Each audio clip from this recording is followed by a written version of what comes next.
I'm not sure what to make of that. Okay, yes, there's some. The end is nigh. You're wearing the end is nigh. The end is near. What does that mean? The end is near. It's got hashtag 9th edition written on the Hashtag bottom. 9th edition. Yeah. Because 40k 8th edition's slowly coming to an end, and it's gonna be reborn in September. Are you still going on with this narrative? I'm balls deep in this narrative right now. Perfect. It's my favourite place to be. It's my favourite. You do love playing balls deep in narratives. And just drama in general. Hello everyone, welcome to the show. As always, thank you to everyone on Patreon. You guys are just dripping in BDE. And also hello to everyone on Twitch. Hello. Hello. Really excited. I wonder where Rob's been this weekend. Well, no, see, so I've been ill for a couple of weeks, as has been. I have, haven't I? But I have been feeling in fine fettle these past few days. Oh, really? I even went for a run yesterday where I discovered that the Gellerpox plague has infected my muscles, and that's why I can't just run called Mountain Dew. Yeah, I just can't run as far as I once was. Really? Could. What have they been mutated into? Fat people, body parts.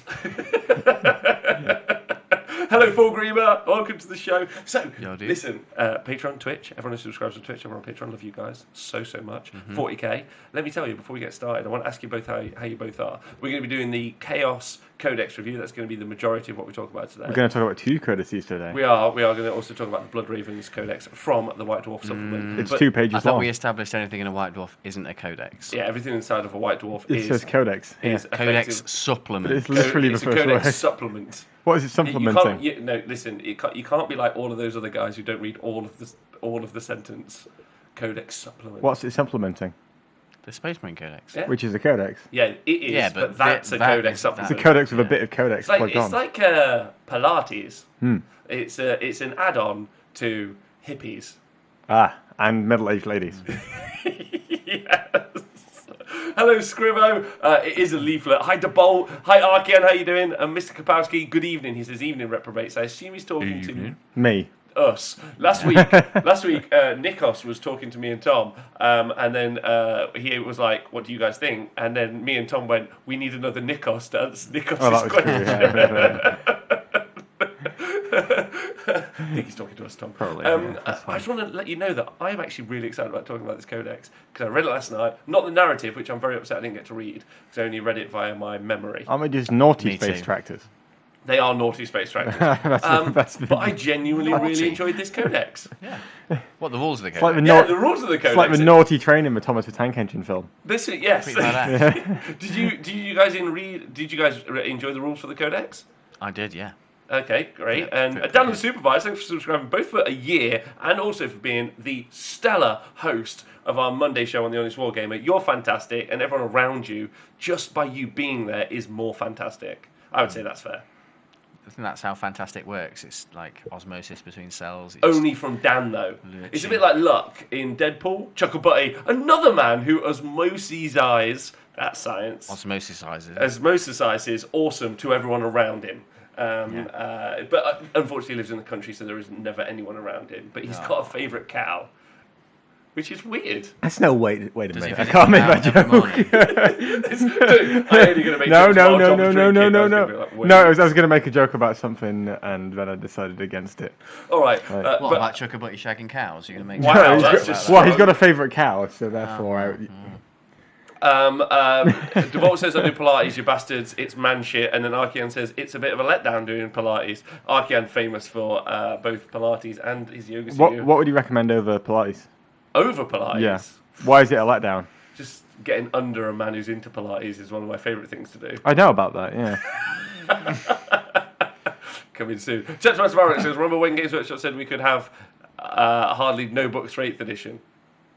I do remember, but this is not. It's not a book. It's not a book, mate. It's not a book. It's a magazine. Fucking magazine. We've run out of books now. Yeah, we don't have any more books. That's true. That's true. The next version of information that you'll need to play at a tournament will actually be written on the inside of cartons for burgers that they sell inside of Bugman's. Is that correct?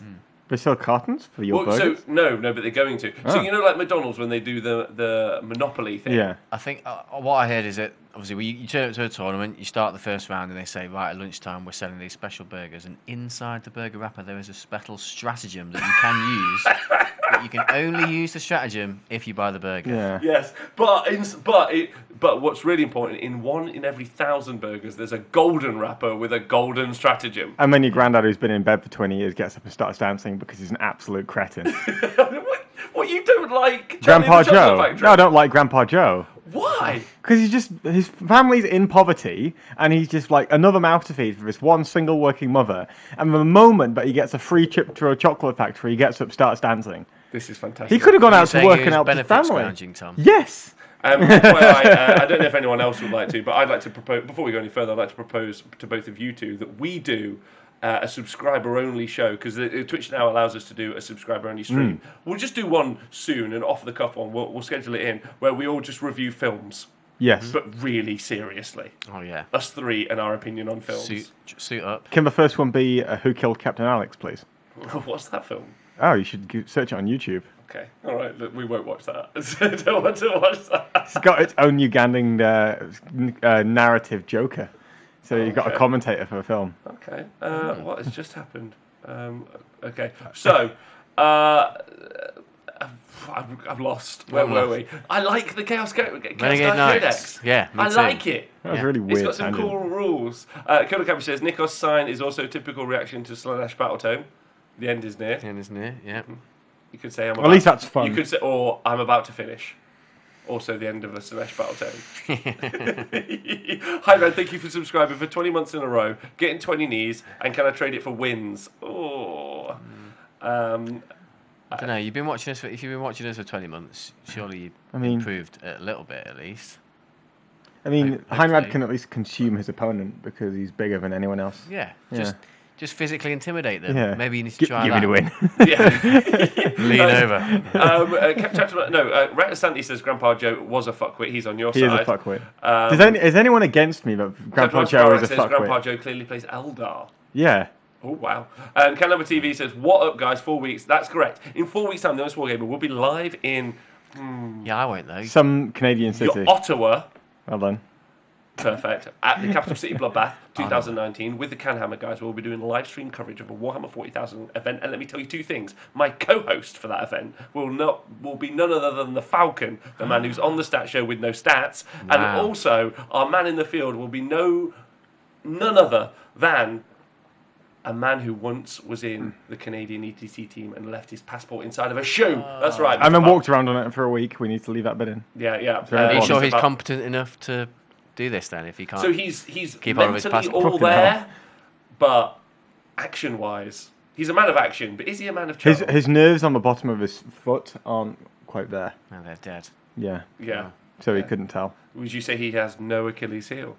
His Achilles was fine. It was his soul that was missing. He has no soul. He has no That's right. No soul. But played a CCBB test game yesterday. Can't wait to see you in Ottawa. Me too. I can't wait to see me in there as well. I'll be there with the famous Scrivo. I can't wait to see Scrivo will be there. We're doing all of the button pushing. So please join us there for a whole weekend. We'll put up an event. Scrivo. But you guys should join us because we're going to do loads of 40k coverage. Plus, I'm going to get to rip on A, the ITC for ages, which is going to be really fun.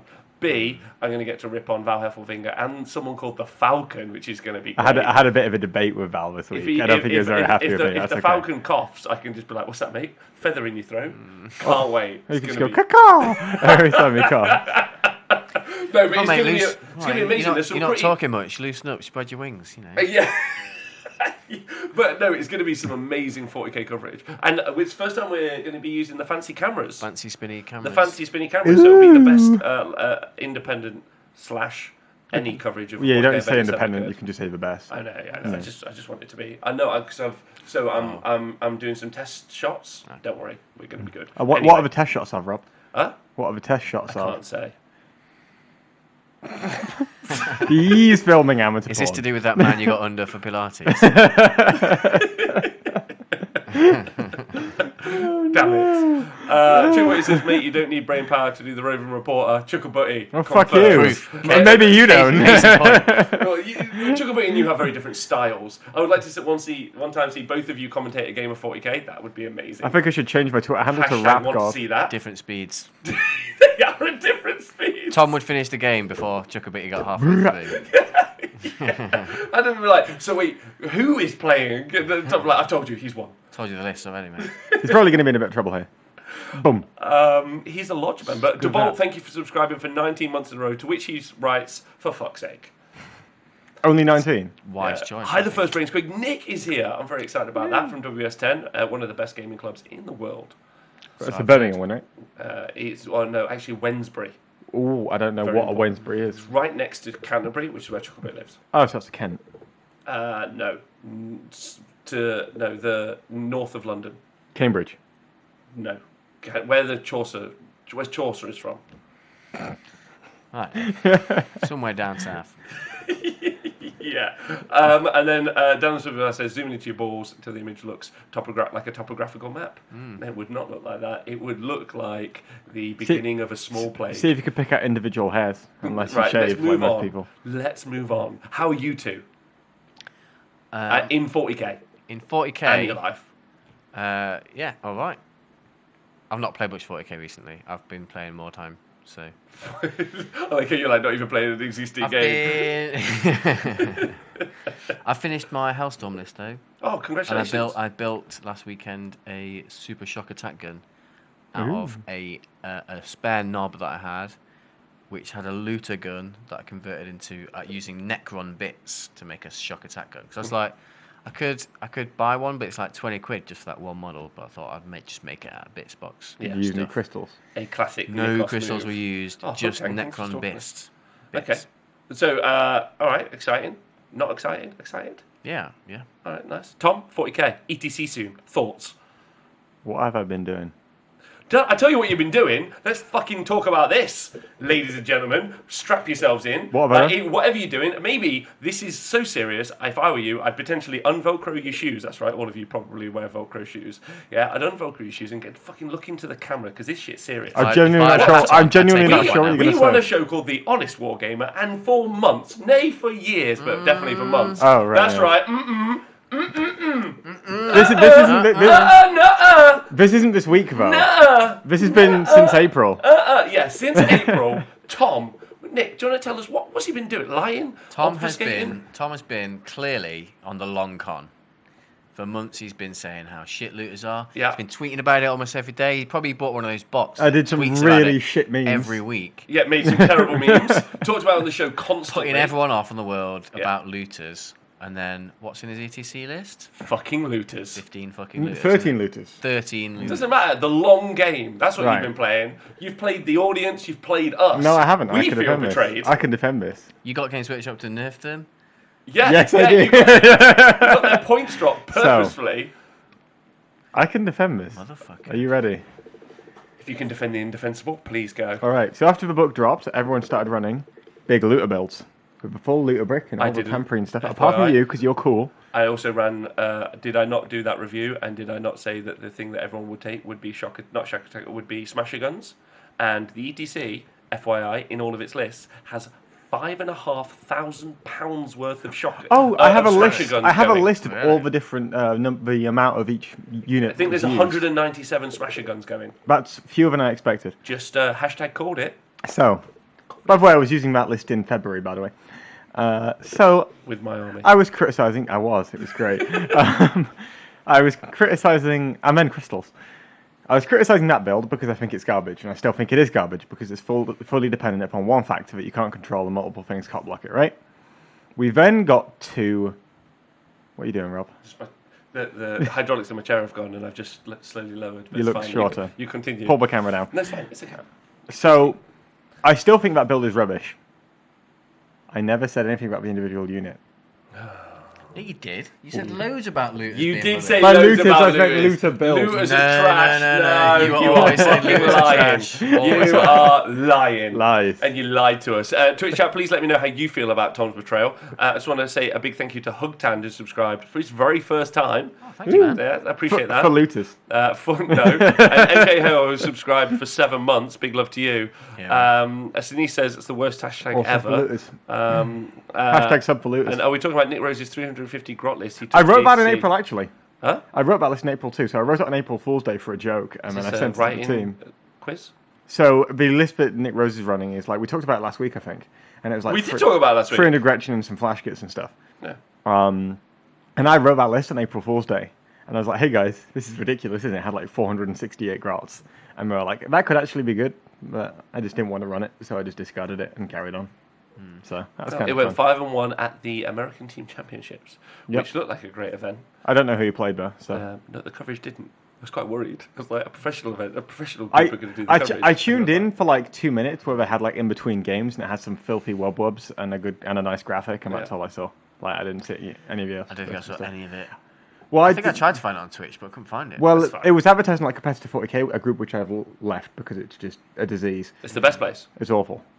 Facebook groups are the best place ever. Well, I used to use that one only for screenshots of people just saying stupid shit.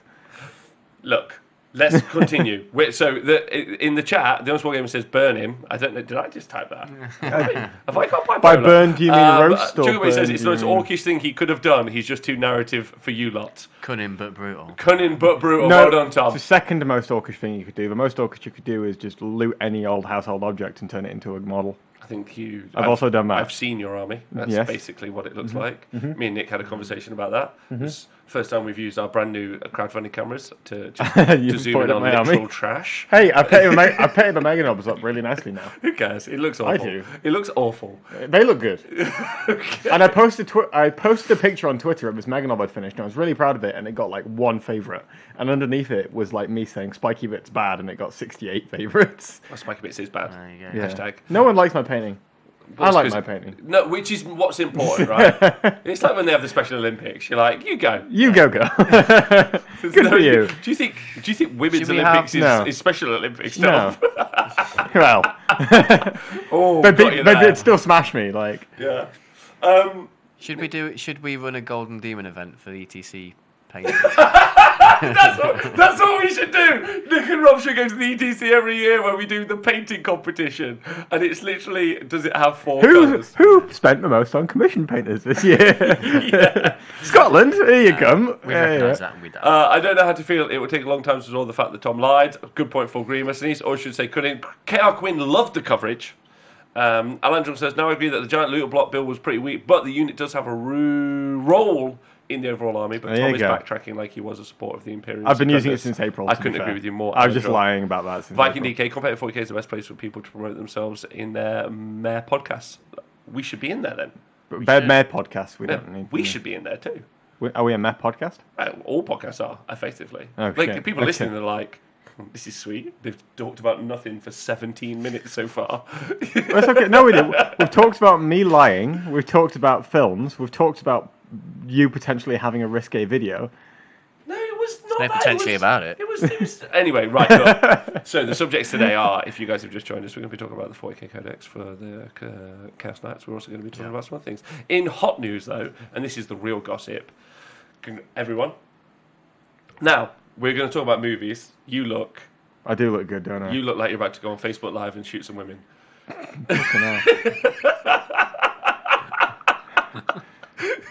Do you want me to get the jack out as well? No, so I look like a proper I look like a proper incel.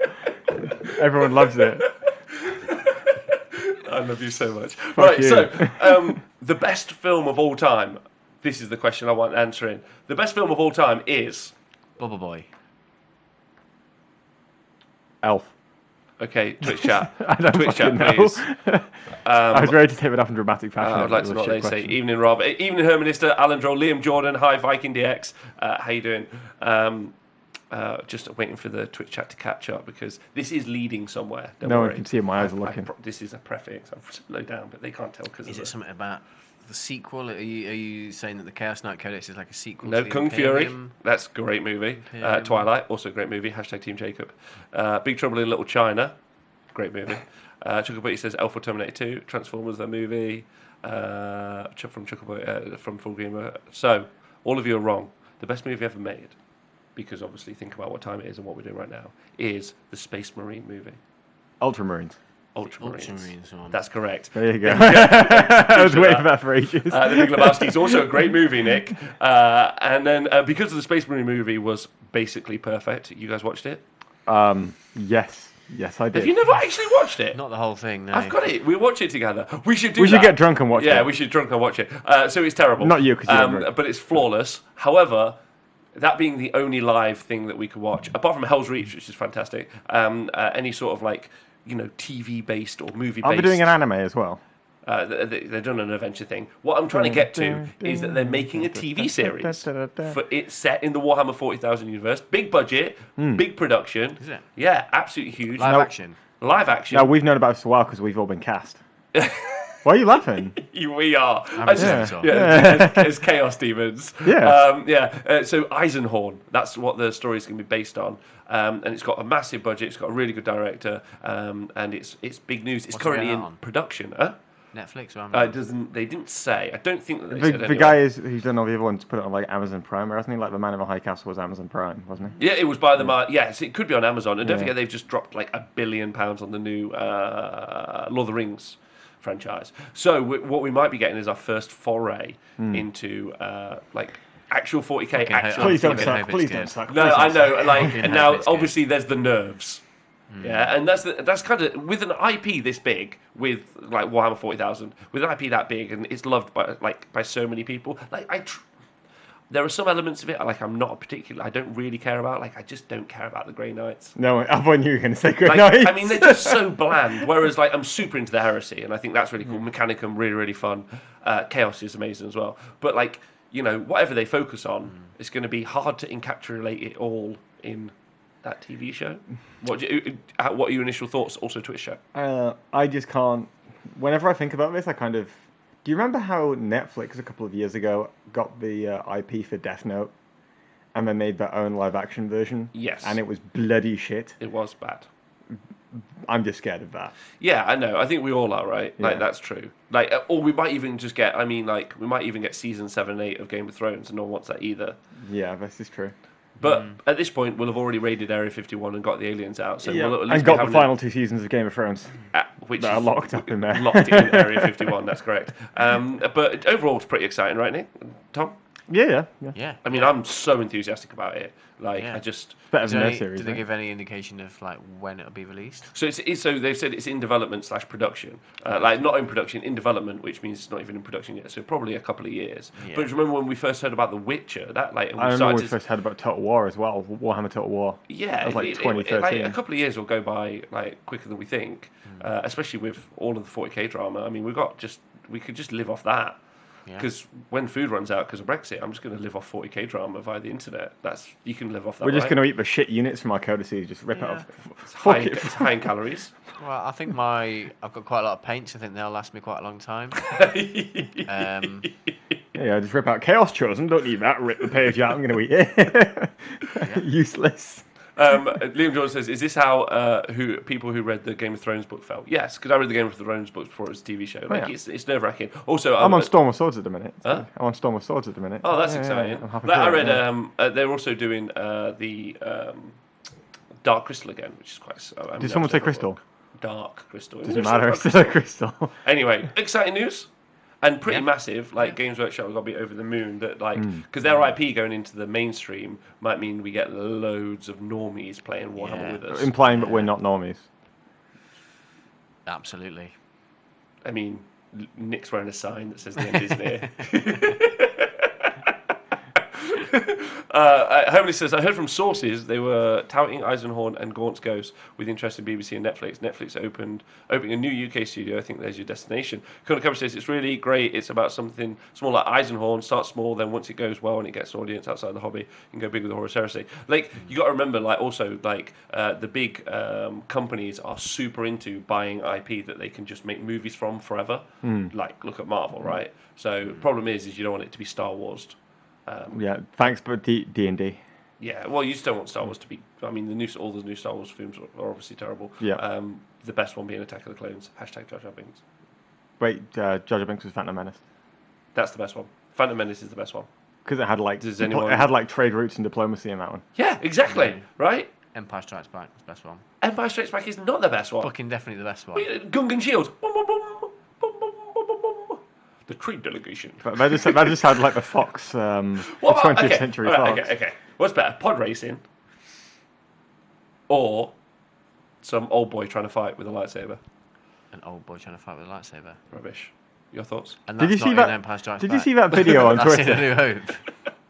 What? You see that video on Twitter where you've got like four dudes that all come out of a thing like they're about to start like a fight in the middle of the street, and then they all pull out lightsabers. Yeah, that is fun. That is fun. That was fun. Still better than the new Star Wars movies. Still better.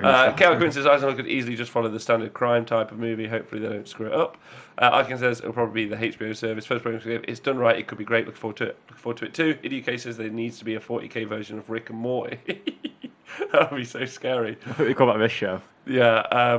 Two brothers. Watch TV series also being filmed. ATM. The Witcher. Yes, the Witcher one. Is that the one with Henry Cavill? Yeah. Right.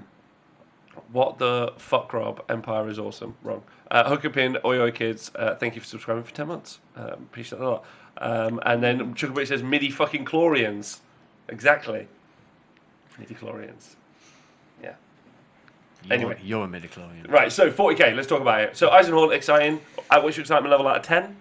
At that news. Because it's pretty groundbreaking. I'd say a 9. It's pretty huge. Yeah. I'm going to say a 7. I'm going full 11. Oh. I'd be really excited to see. I'd love it because it's Eisenhorn. They're all Inquisitors. They're all about rooting out chaos and heretics, right? I'd love them to have like some creepy horror, demons type stuff. Like I reckon they'll do Nurgle because it's like gross and stuff. Well, could they do Zine? Do you not think it's a bit too? Yeah. Do you not think Nurgle's a bit too like zombies? But there's a bit of a zombie kick at the minute, right? Should like go back 15 years, like. Yeah, I think I had The Walking Dead, which sucks now. Yeah, I know, but like, I don't know. I think what I definitely think there is there's a big franchise kick. Like people are super about that. So I think that they might throw a lot of money at it, and if they do, then we could be set up to be having like TV series, films, all sorts. So it could be an incredible time, and would be great to get more people into our hobby, right? Because the story's great. So okay, right, let's move on. Let's talk about the Codex supplement, Blood Ravens, if that's okay with you guys. Yeah. Right. What do you want to talk? And then we'll be talking Chaos Knights, which I'm. Yes. So, shall we get started? Yes, please. Nick, have you read this? No. Right. Neither so, the first time. I'm just hands up. My ear. Do we have to? Yeah. Yeah. Okay. Yeah, we do. Is it any good? No. Well, then let's not. It's Gabriel Angelis in it. Yeah, but you just nick stuff. Yeah, they don't. Right, okay, we've got a stratagem, right? That's kind of useful. Where it's 1 CP, a chief librarian. A librarian can become a chief librarian, and it gets to know an extra psychic power, cast an extra psychic power, and deny an extra psychic power. So does that mean they can cast 3? Yeah. Okay. You then got Blood Raven's chapter tactic, which is you can nick someone else's chapter tactic if you want. Or you can use a Blood Raven's one, which is an unmodified roll of a 1 or a 2 to wound a Blood Raven's model. Infantry model always fails. Which, considering 1s are always fails anyway. And 2s will only wound you if you double their strength, toughness. Then it's like knights kicking you. That's about it. I'm against it. Okay, good. Me too. Then you've got Gabriel Angelos, and he's got one weapon called God Splitter, and he can either make all of his attacks using the Mighty Strikes or all of his attacks using Sweeping Blows. He can't mix and match. So, Mighty Strikes is times 2 strength, minus 3 AP, 3 damage flat. And when resolving an attack, it's a -1 to hit, and wound rolls over 6 cause 1 additional mortal wound to the target. And Sweeping Blows is you get 3 extra attacks, but it's only +2 strength, -1 AP, 1 damage. He's a Terminator, he moves 6 inches, weapon skill is skill 2, strength toughness 4, 6 wounds, 5 attacks, leadership 9, 2 up save. And he's got a model from Forge World. Yeah, he does, yeah. He's got a 4+ vulnerable save, reroll to hit for all Blood Ravens within 6 inches. It's only an extra spell known and dispel. You do D3 mortal wounds to 1 enemy unit within 1 inch on a 4+ when you charge, and you can deep strike. But is there anything, before we go any further, is there anything in that book that's remotely interesting? That is the book. How many points would you think Gabriel Angelos is for that? Like, it doesn't matter, because no one will care. 185, he's alright. Is he okay? He's okay. 185 points. But he's not unique, right? Like, or polarizing in any way. Like, there's like nothing. This is what I find so frustrating. He's a clubby Terminator dude. Huh? He's a clubby Terminator dude.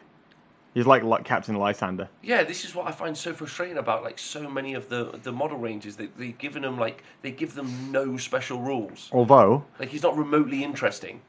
There is one interesting narratively, thing. he's so interesting, but rules-wise, which is why I like the Chaos Codex, FYI. Yeah. The Chaos Knight Battletome, because I think they've got some fucking really interesting and excellent rules. Also, this means that Mikey can't continue to use Gabriel Angelos as Gulliman. Why? Because he's got Gabriel Angelos is Gabriel Angelos now.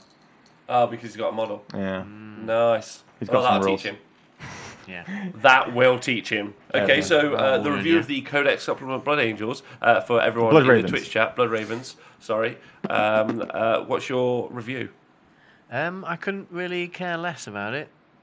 I could care. No, so couldn't care less. That's right. You're not doing the American version where they said they couldn't.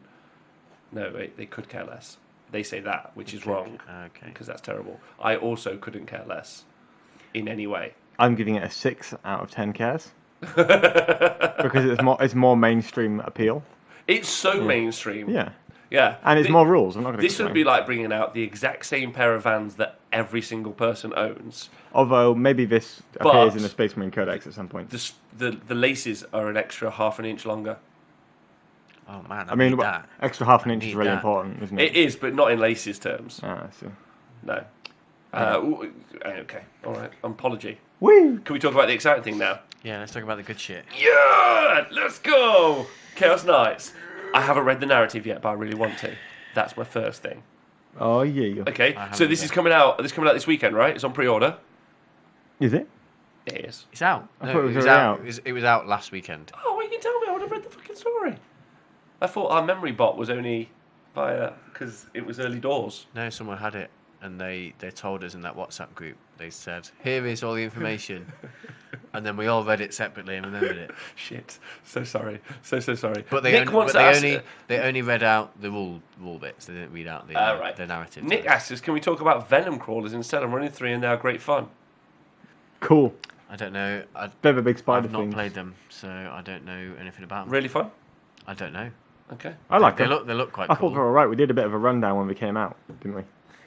Well, I did not know it was on the shelf. Otherwise, I'd read the story too, and I'd have included it. Tune in next week because I really like the narrative for Knights anyway. Giant evil farm tractors, but they're not evil farm tractors because there are 2 versions, aren't there, of Chaos Knights? There are infernal households and iconoclast iceholds. Households. I once was called an iconoclast, actually. Really interestingly. Really? What does let me just Google what that means. Someone who destroys icons and systems around him. Ah. A dick is what the man meant. Oh. Yeah. Infernal Household, which, as far as I understand it, so you've got 2 versions. You've got, because we know about machine spirits inside of machines in Warhammer 40,000. If you guys don't know. Machines have feelings. Machines have feelings. And in an iconoclast household, basically the drivers inside the machines are bad guys. Ah. Yeah? They're bad guy drivers. As opposed to infernals. Huh? As opposed to infernal guys. Yeah, these are... So iconoclast household are Jeremy Clarkson, bad guy driver. But infernal household are where the car has taken over and is in charge. It's the car driving. Yeah. So it's a demon engine. So it's like. So for the iconoclast, what if the machine spirit didn't want to be evil? Probably like whip him and stuff, like whip him into shape. Yeah, like when it says don't put things into plugs, they'd be doing that all over inside. How'd you like it? Yeah, yeah, and like spilling coffee on their dials. Yeah. Probably not polishing like parts of the night. Thoughts? Yeah. Hammering in spikes on the top. Agreed. It's so much. Kit from the Knight Rider is Chaos. Yes. He would be an infernal, wouldn't he? He would be an infernal because the machine is evil. Yeah. Not the rider. And then Ghost Ride then. Yeah, like Ghost Rider. That's fun. Ghost Rider would be an iconoclast. Ghost Rider. Because the motorbike isn't evil, the rider is. Iconoclast, absolutely. I can't think of many versions of Infernals, so that's robots that have taken over. Terminator 2. What's that? The one with the space station. That's a bit vague. When it won't let him. The Space Odyssey, something like that. 2001, something like that. I can't remember. The one with Joey from Friends. Great movie, by the way. No, that's Lost in Space. Lost in Space. What about anyway. Yeah. Brilliant. Perfect. So they've both got different types of knight. Have got ambitions. Ambitions. Yes. And they've got hopes and dreams. Hopes, dreams, and thoughts. Yeah, exactly. And the iconoclasts is rules wise. It allows you the charges. if it charges, or is charged, or does a heroic intervention, which you can make it so they can do a 6-inch heroic intervention. Yep. It's +1 attack and AP until the end of the phase. And then also units wholly within 12 inches. Additionally, or might not even be wholly within, but units within 12 inches, if they fail a backshot test, an additional model flees, which, as far as I understand, has almost zero impact in 40k as a set of rules. Very little, but if it works, it's got potential to be pretty good. Like if you annihilate, so you got, example, unit of 6 custode bikers, you kill 5, no, you kill 4, and you've got some negs on their leadership, and they roll really badly, you might kill the unit. Yeah. Okay. So yeah, not great. It's going to be a situational. But +1 attack is particularly good. Rarely come up. Yeah, because lots of the things in this book seem to be orientated towards producing combat. Yes, I'd say some of the items are good for shooting though. Okay. But this particular household, if you're going to make, because we talked about before, like building armies, like you look at the trait and how can you maximise that trait out of the units you're picking. That one, obviously, it's a bonus for combat, so you may as well spam combat knights. Yeah. For that particular household. Yeah, makes sense. So then, however, if you are not them and you are the Infernals, which I like the name, I like them. But then this is where I'm really upset, because when we get to the stratagems, I really like the Iconoclast specific stratagems, but then the Infernals are like meh. But then I like the Infernal ambition, which is at the start of the movement phase, you roll a D3. You take a mortal wound, you roll a D3, and then one of the random results you get, which is +2 to move and +1 advance, or +1 toughness, or +1 strength and damage to 1 ranged weapon. However, you can take D3 mortal wounds, and you can choose one of those results. So, just a question on that third one. So that is +1 strength and damage to 1 ranged weapon. So let's say I've got an Avenger Gatling cannon, right? And I've got a second Avenger Gatling cannon. Only the one. Okay, so you can't say, I'm just going to give it to my Avenger Gatling cannon. Oh, I have 2 of them. No, just the one. Yeah. Just one. Yeah, specifies It's not one weapon, it's one. Yeah, one specific, yeah. A bit like a relic weapon, right? Yeah. So, like, overall, what do you think about those? It's kind of like the random factor is not something people are generally attracted to inside. Well, first of all, it is a choice, so you don't have to do it. It's true. But I think you'd spend the mortal wounds every time. Yeah, I personally would, because you're probably building a knight to either be a combat knight that's going to run at people, so you're utilising the movement, or you're building a shooting knight, which you're taking advantage of the demonic power, extra strength mechanic. I think I'd probably rarely use the toughness one, but it's quite I'd use the toughness a lot, dude. I don't know, it's quite situational. Because it's in your turn. Yeah. I'd be more focusing on what damage I can do in my turn. Does that last for the entire? It lasts until the next one. Okay. Toughness was. And do you have a full tilt stratagem? Yes. Yeah. Okay, so maybe you would go, if you've got a melee knight, you go for the first one. Because I'm not sure about the Iconoclast, because if you're looking to build a melee knight army, what you're really looking to do is get in as quickly and reliably as possible. And therefore you might just take Infernal and say, well, I'm just going to choose to go fast. There's other ways to get fast knights. Oh, of course, yeah, that's fine. Yeah, you can really like start to stack the speed. The thing. Whereas I just like the idea of a toughness 9 knight. Irish Minotaur, thanks very much. I haven't had a new haircut. I've just had the side shaved because I'm going to go on a date and I want to look fancy. So thank you, Tom. FYI, just thought I'll ask now. Do you fancy going on a date? Yeah, sure. How much money do you have? Oh shit! Are you a gold digger? Yeah. I normally prefer elderly ladies. Oh my god! In care homes. It's a service. Look, so I agree with you, Tom. Like, so a lot of what we read through, when we get to the end of it, there's like an entire let's build loads of combat knights. Yeah. And then there's a shooting variant as well, and you definitely want to orientate yourself around like maybe the plus toughness. But I would say actually, the thing that you'll see. Well, it's same with knights all the time, right? Like, if you can have +1 strength and damage to a ranged weapon. Oh yeah. Like that's really good. huge. Yeah, it is massive. And super good on a shooting knight, realistically. So, of those two, before we go any further, do you guys feel like you're an iconoclast or an infernal? Infernal. I think I'm an infernal. I think I'm an infernal too. Problem is, I absolutely love the iconoclast strats, and I just want to do What's a your shout out. iconoclast trait? Sorry. No strat. Oh, Have we been through the trait for iconoclast? Yeah, been the trait. So it's if it charges First round or of is combat, charged essentially, yeah. or heroic intervention, +1 attack and then +1 AP. Yeah. To a weapon. Yeah. And that would mean that effectively your stomp attacks are 3 extra attacks, right? Because that 1 attack. Exactly. And you can stack that as well. There's ways to get. And then loads it's of AP attacks. -3 as well. Yeah. Yeah. Ixtab says this is how you're supposed to design games, Rob. Meaningful and tricky choices, which is.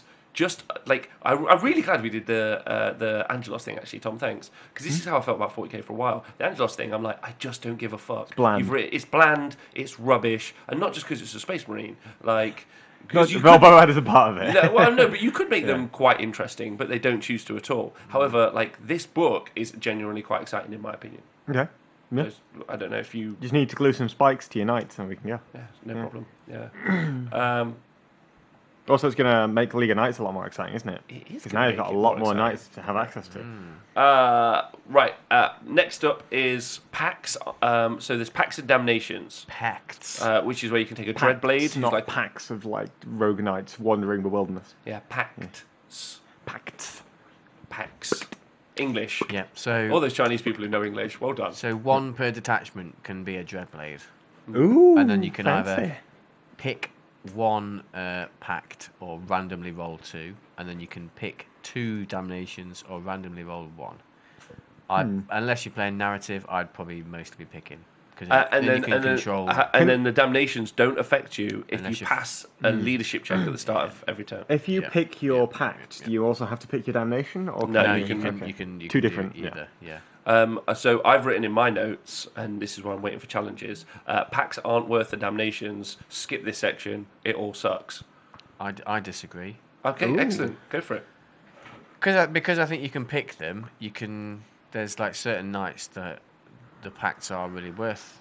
So like the first one, Path to Glory, is when you're resolving attacks by this model made against Pact to Glory. Pact. No. The Pact 1, Path to Glory. I don't know if you want glory if you're.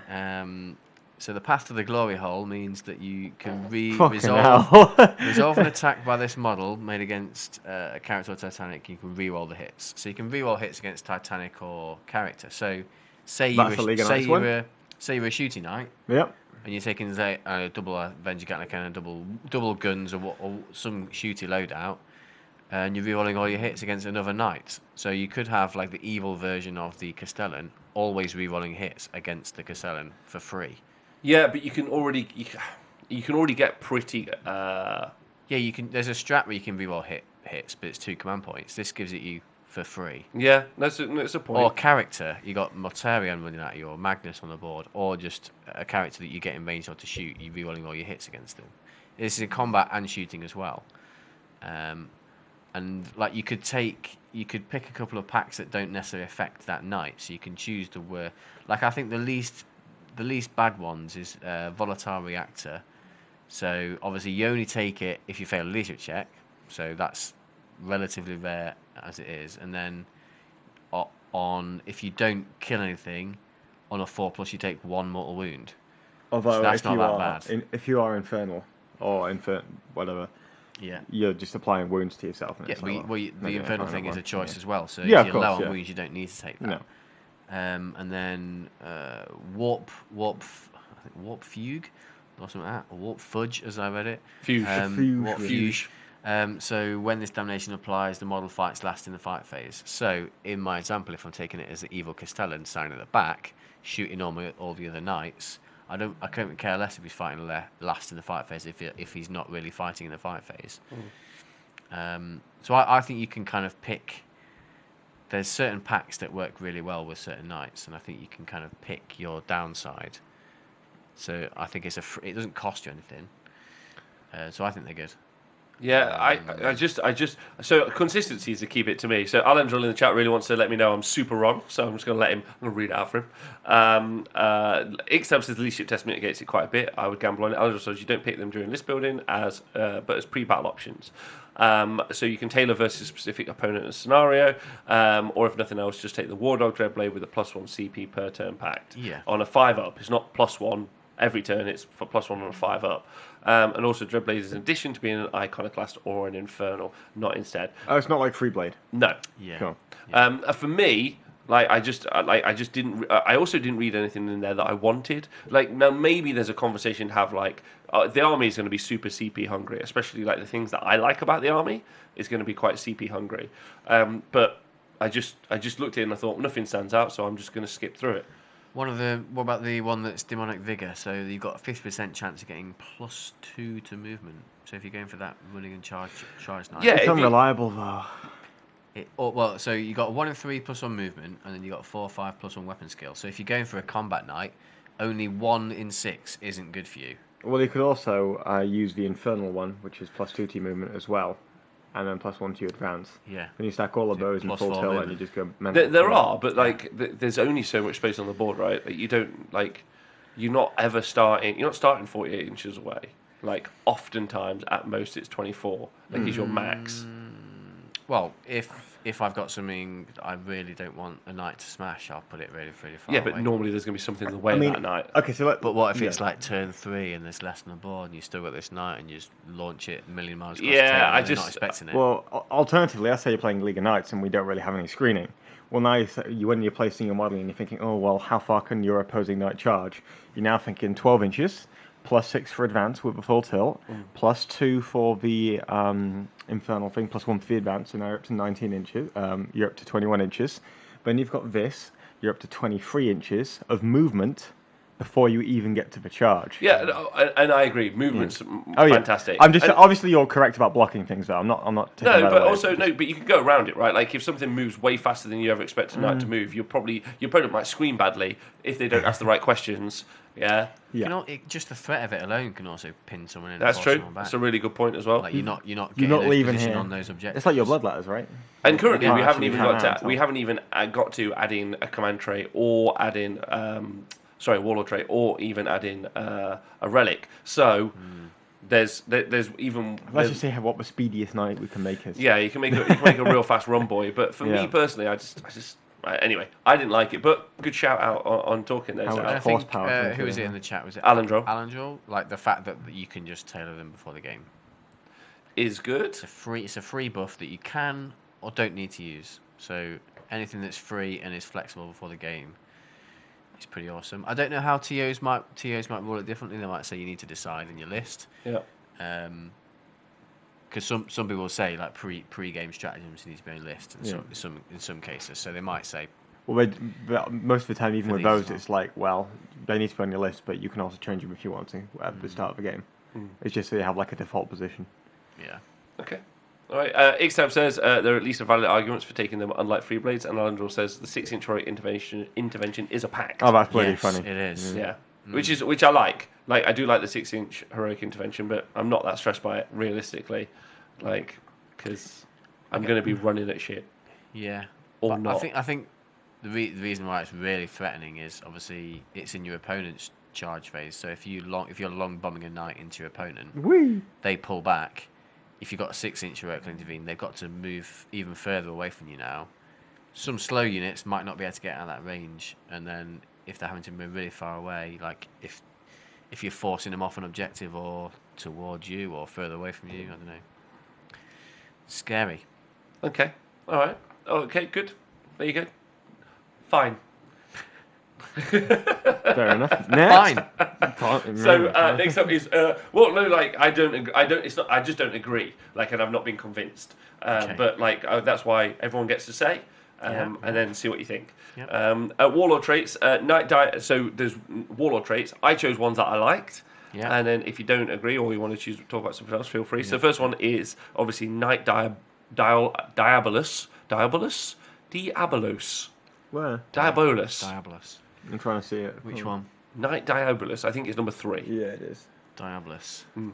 It's another attack. +1 attack. So them stompy feet now could be 7 +2. attacks. Yeah, you could have 7 attacks turned into stompy feet. Yeah. Then, which is cool. And then you got Warp Haunted Hull. I really like this as well. So this is +1. So this one is a +1 deny the witch test. A deny. I didn't quite like that one actually. And it also gives you a 5+ damage prevention roll against mortal wounds suffered in the psychic phase, which is quite nice. I think that's really good because that's. I think it's hard to do. You can't. I don't think you can take a knight down from full HP to 0 in a round. But smites do take a few off. Yeah, but smites are really good for dealing with knights because you don't need to deal with their toughness or invulnerable save. Yeah. If this was just at any point, that'd be so cool. Yeah. But yeah.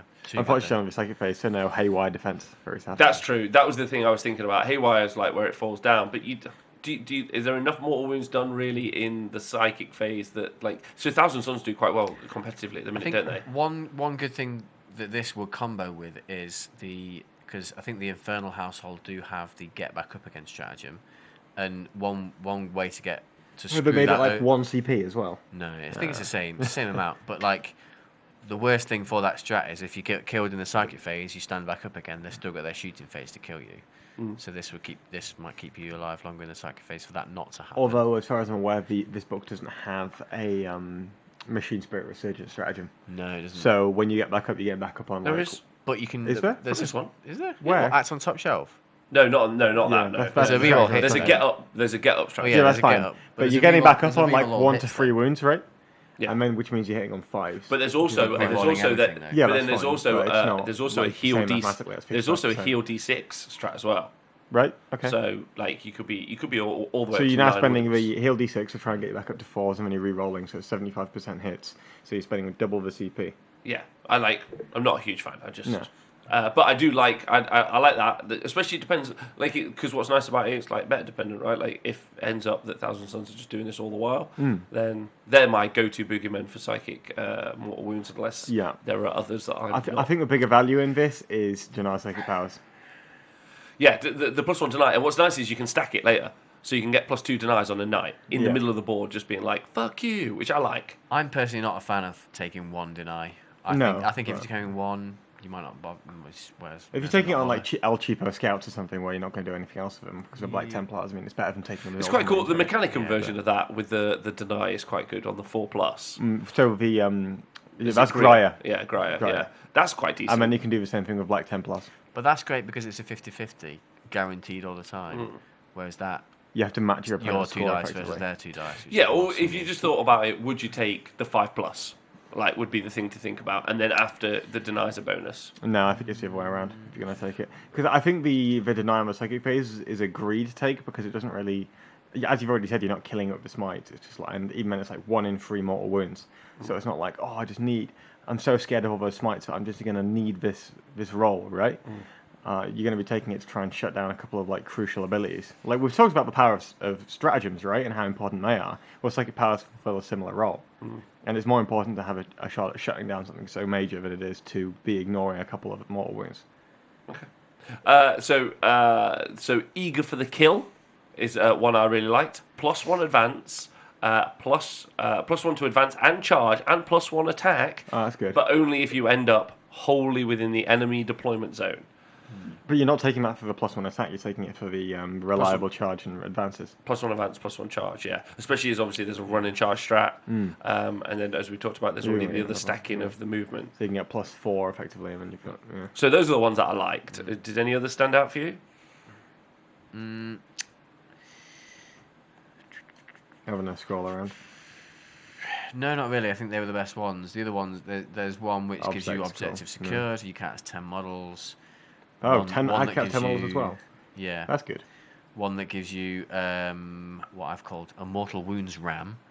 So when you every unit within 6 inches of you, when you finish a charge, I think. Oh no, it's at the end of your movement phase. Everyone within 6 on a 4+ takes 1 mortal wound, which is a bit shit. Yeah. No, it's every enemy vehicle within. Oh, every enemy vehicle. It's even worse. It's worse. I Why don't bother like it at putting all. that in there? So I didn't write it down. Why bother even having it in there? Yeah.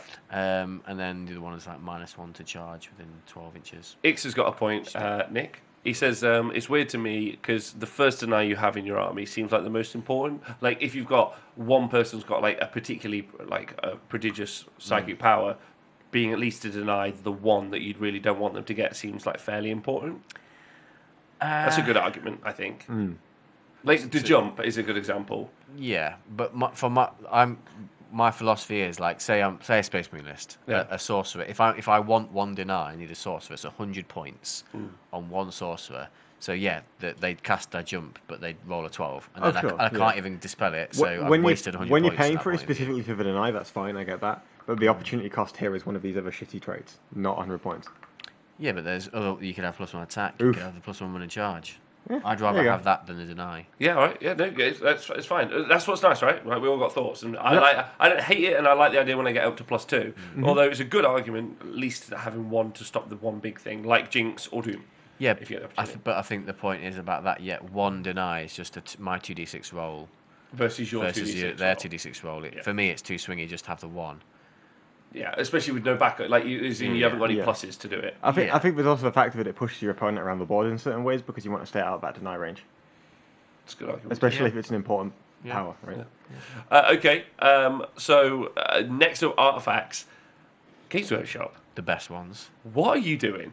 I don't know, but releasing a nice book, I think. They are releasing a Chaos Knight book. And not only that, they've released a fucking bunch of really solid artifacts that are like... That sounded like you were going to criticise them. What the fuck are you doing? Yeah, great. It's like, that seems good. That seems good. When I was reading through them, I was like, these are all really good. I started rating them out of 5, and I think out of... 1, 2, 3, 4... I've like over half of them are 5s. Yeah, they're decent. Or 4s. There's only a couple that I thought were rubbish. Well, so let's see if we match up. Okay. So I've written down all. I think I've written down. There must just be one I hate because I seem to have written down. I've written down tons. So the Veil of is the first one. Veil of Medrengard. Yeah. So read it out, please. Is my notes. The Veil of Medrengard. What does it do? So it's an iconoclast household only. Yeah. You get a 4+ invulnerable save against ranged weapons. So it's like a +1 to invulnerable save. Iron Bulwark, basically, but in item form. But only for iconoclast, and so that's like a shooty defensive weapon for the traditional for a melee weapon. The melee army. Yeah. It's pretty good. Yep. It's fine. Next up, I have. It's good. I rated it a 4 though, not a 5. Okay. What about the Cornate Target? Cornate Target. I put that as a 4. Yeah. So basically, once per game, at the start of the fight phase, you activate the item. That's silly.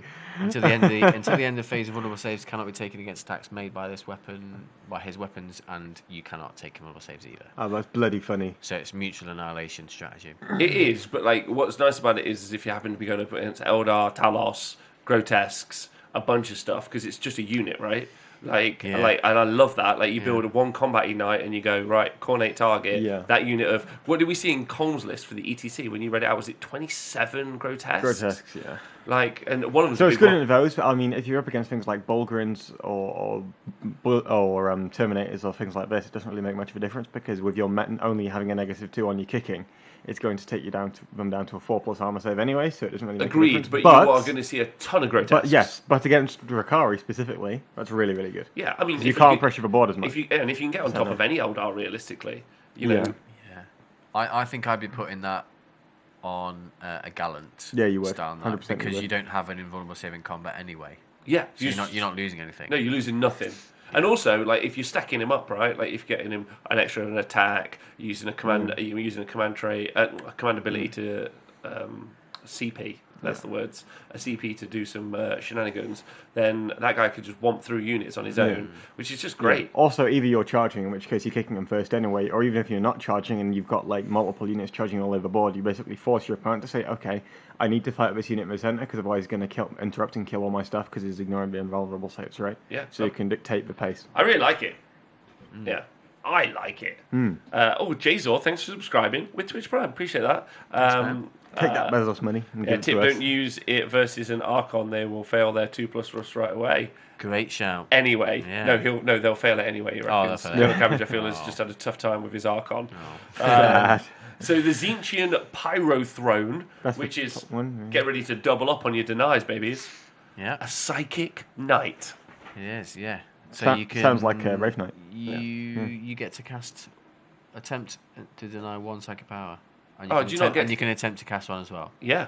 You don't think you know any spells, so basically you can cast Smite. You can cast Smite. Cast Smite until they put endless psychic powers in 40k. Yeah. Not sure how I feel about that one.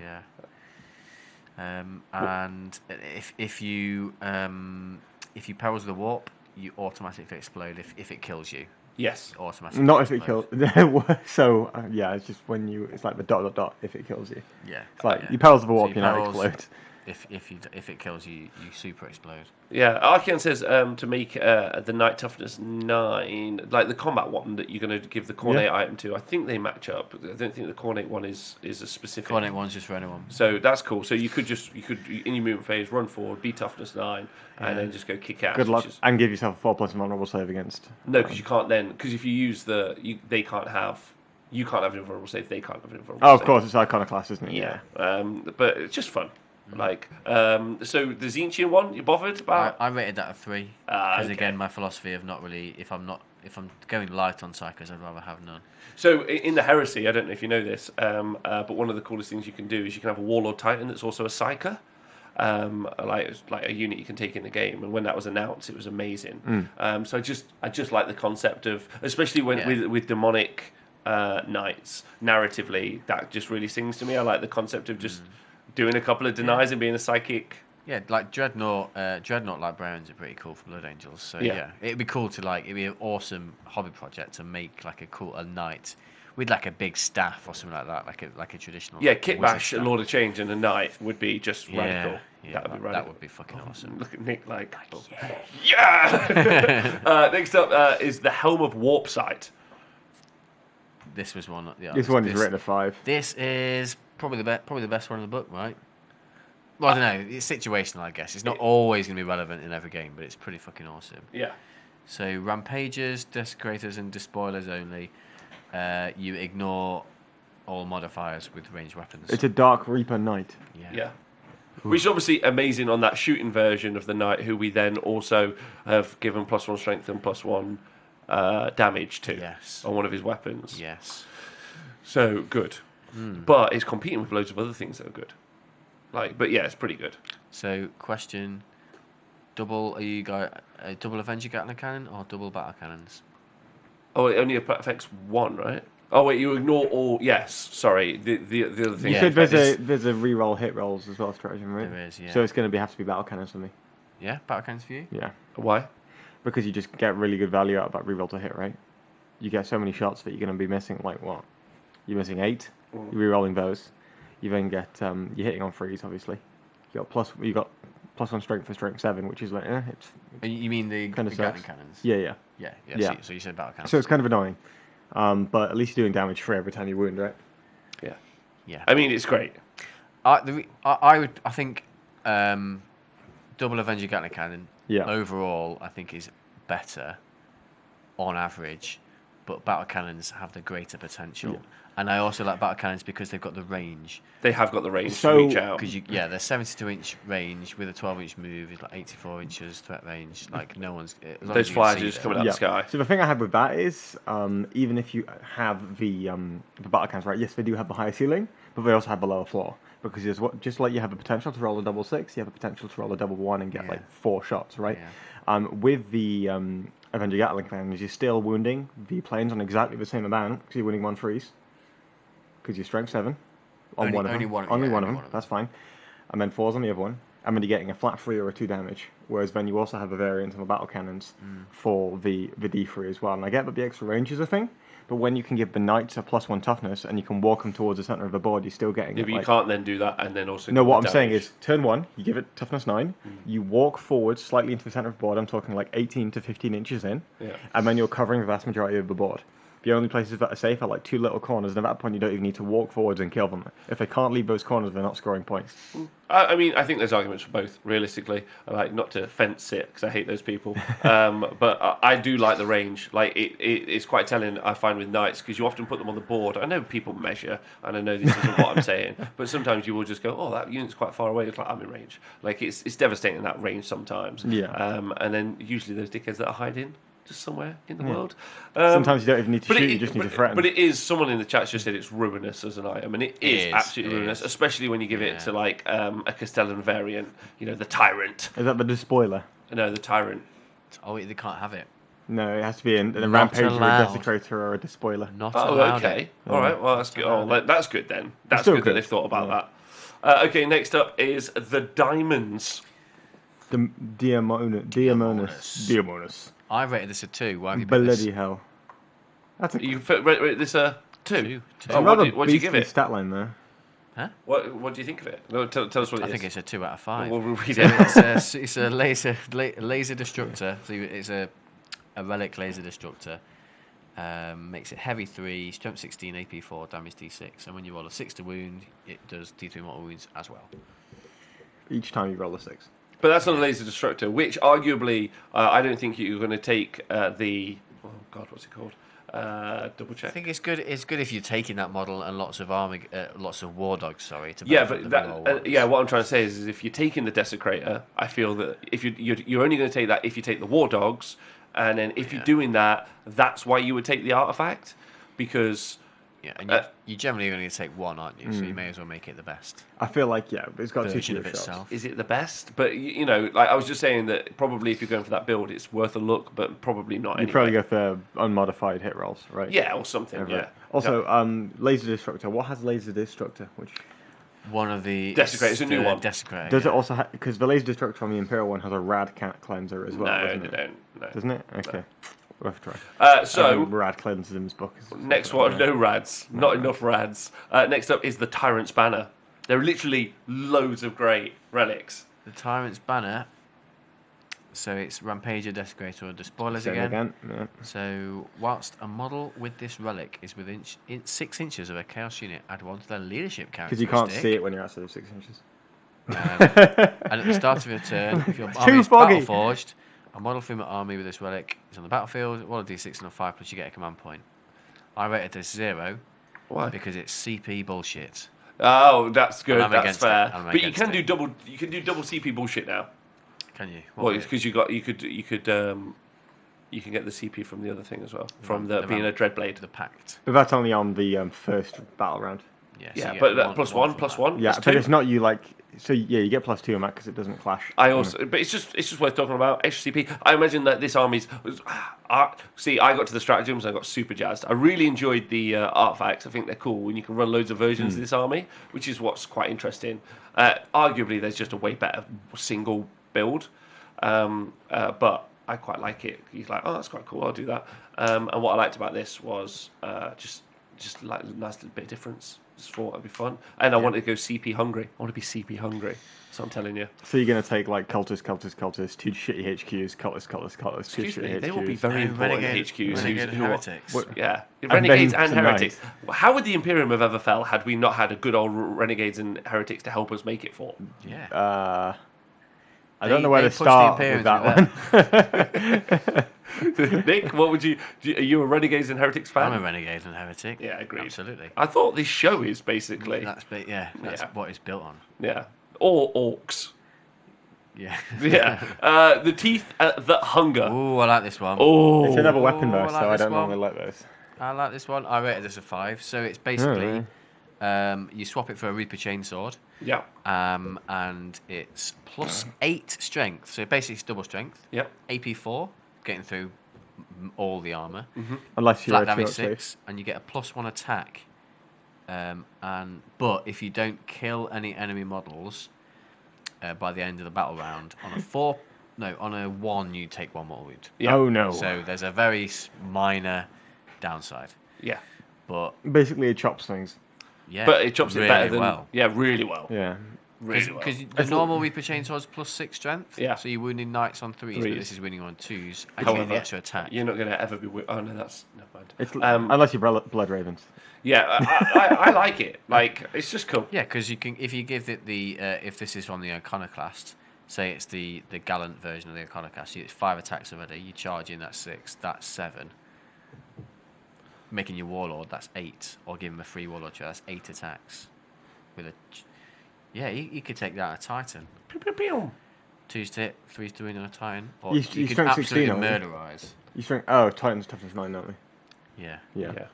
But it's still doing work. Yeah. All right, next up, this one is maybe my number 1. Rune of Nak. No, the Quicksilver Throne. Oh, okay. I think it's called the Quicksilver Throne. Oh, sorry, just a quick note about the teeth that hunger. So I don't think a normal chainsword says this, but so it says when the bearer fights, it makes one additional attack with this weapon. So does that mean you could do feet and then one chainsword attack? Yeah. Cool. Yeah. And also, we already found out that you could have an extra +2 attacks. So the teeth that hungers could do +3 attacks on top of the attack profile it's already got. So that's a lot of chomping. Yeah. But that's why the thing about that is if I'm going through like a vehicle.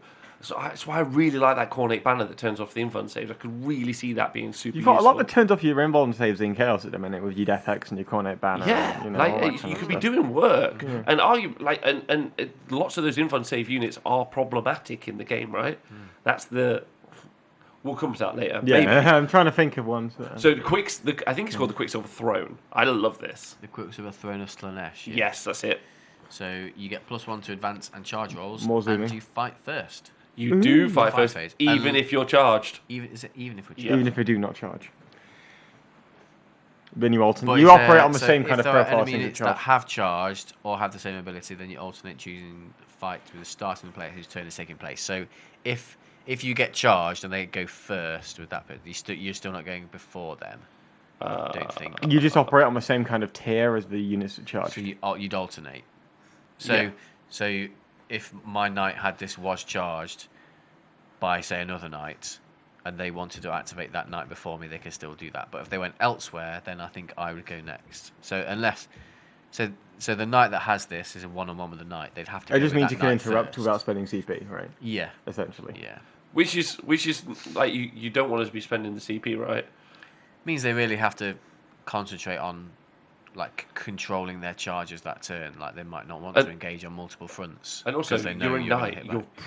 You're up there in the movement stakes in the game. Especially giving it toughness 9. Yeah, like you're womping around. So I quite liked it. I thought it was quite cool. I liked a bit the activation wars. I think it's worth it just for +1. Just a quick question. Run and charge. Yeah, +1 run and charge as well. Anyway. You know on the Infernus thing, where it says you can give it +1 to its strength and damage. Yeah. Does that include melee weapons? No. Ranged weapons.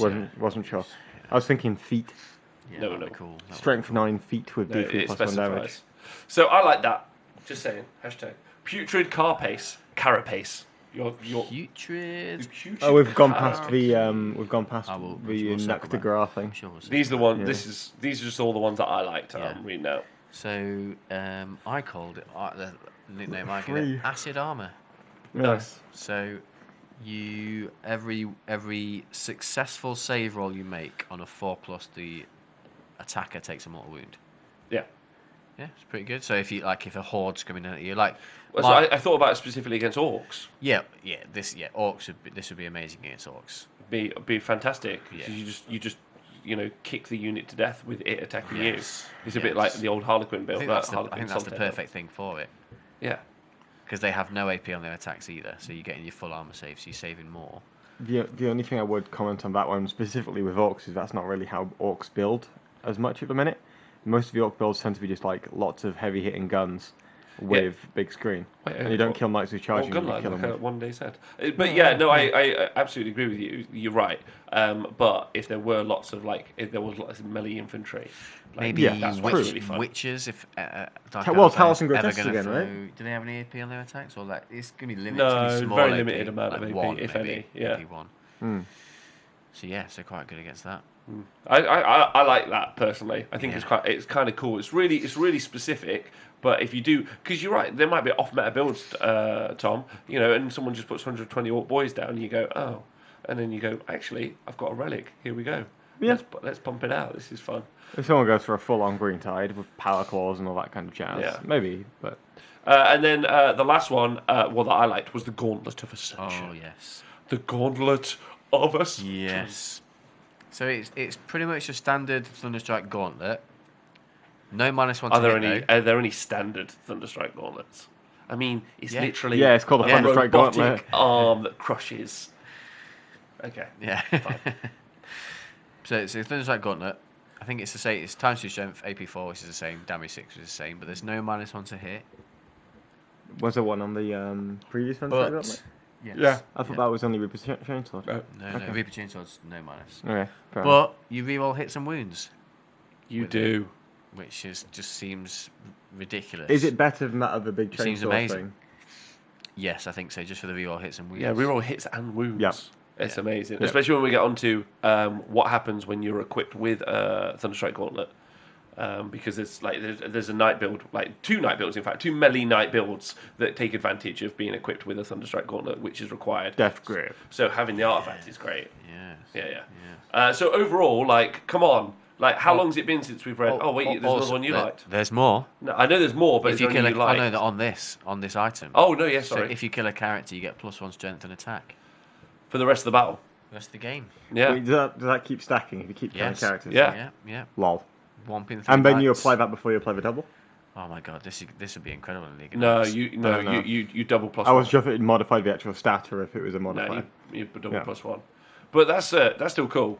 Imagine you just like came up against like an army of characters. Like imagine some sort of like golden dickheads on bikes. Imagine that old Assassin's build where you had like 3 of every single assassin and then Yeah, but you can't do that now. But you can definitely see 3 shield captains and just crush their fucking skulls. I mean, I guess all the custos are technically characters. Oh, what's... I mean, everyone in Warhammer 40,000 is a hero. What? What if you take... You can take squads of characters, right? Like Primaris Lieutenants and Seer Councils. Yeah. So if you kill a whole Seer Council of 9, does that mean you get +9 strength and attacks? Yeah, I think so. See, now you're excited, right? No, it's just funny. Yeah, see, this is what I mean. This whole book's like got some actual fucking like... I'm not sure if Seer Councils are actually characters because I know you can can target them, but... Boop. Well, maybe it's just I'm feeling bad, but I personally like this book anyway. Yeah. Right, so the artifacts, congratulations, Games Workshop. I've got some more. Oh, wait, the more you liked? Yeah, there's some more I okay. like. So, Bound Varadian Psychotherapist. Psychogeist, yeah. yes. Psychogeist. So, for when resolving melee attacks, if you roll a 6 to wound, it increases the AP by 1. I know it's not the most broken one, it's not rerolling all hits with the Parafist, but I like that as a different version of the double Avenger Gatling Cannon who's ignoring all modifiers. I like because you've got a lot of the shots to potentially get more AP. I quite like it. And then I give that a 0 on my list. You get a 0, all right. Okay. Yeah. I'm not a massive fan of that either. 0. No, I don't really like that. No. Because with the ranged weapons, at least you can pick your targets a little bit more freely, whereas melee, there's multiple ways to like choose where your opponent goes, right? Hope.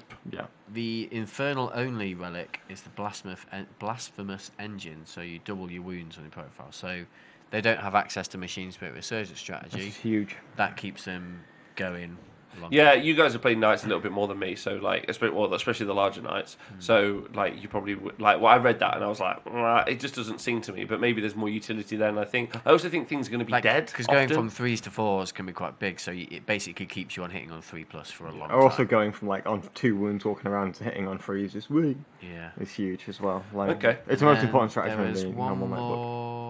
One more that I liked, but you'll hate it, Rob. I mean, you'll fucking hate this one. You're gonna punch Rune me. of Naktagra. Rune of Naktagraga. Why? So it's a Dreadblade model only. You can pick an extra. So you get a 5+ invulnerable save against ranged and melee weapons. Yes. So it's a 5 up in combat. Yeah. And also you get to pick an extra pact and damnation. Which is fine. I just don't like it. I don't like them. I don't like it. That's what I'm just saying it. Okay. Yeah. Fair enough. But okay. All right. So relics though, they've done a smashing job on the relics. Yeah, loads of relics. And what is quite nice is that there's only 2 of them out of, I don't know, there's 10 or whatever. 2 of them. So one's infernal, one's iconoclast, and the rest anyone can take. Which is like, it's not like, because some books it's like, this household can use it, this house can use. Yeah, there's loads of different random ones. It can be a bit confusing, but it's quite nice that there's lots of options for both. Wait, hold on. Are you telling me houses. that simplified rules is more engaging? Yes. Agreed. To an extent. Couldn't agree with you more. I agree. No, because a rule doesn't have to be complicated. Does not mean entertaining or engaging. Lots of things you can do with it does though. Yeah, but like utility doesn't need to again be complicated. Like it needs some thinking outside the box, in my opinion.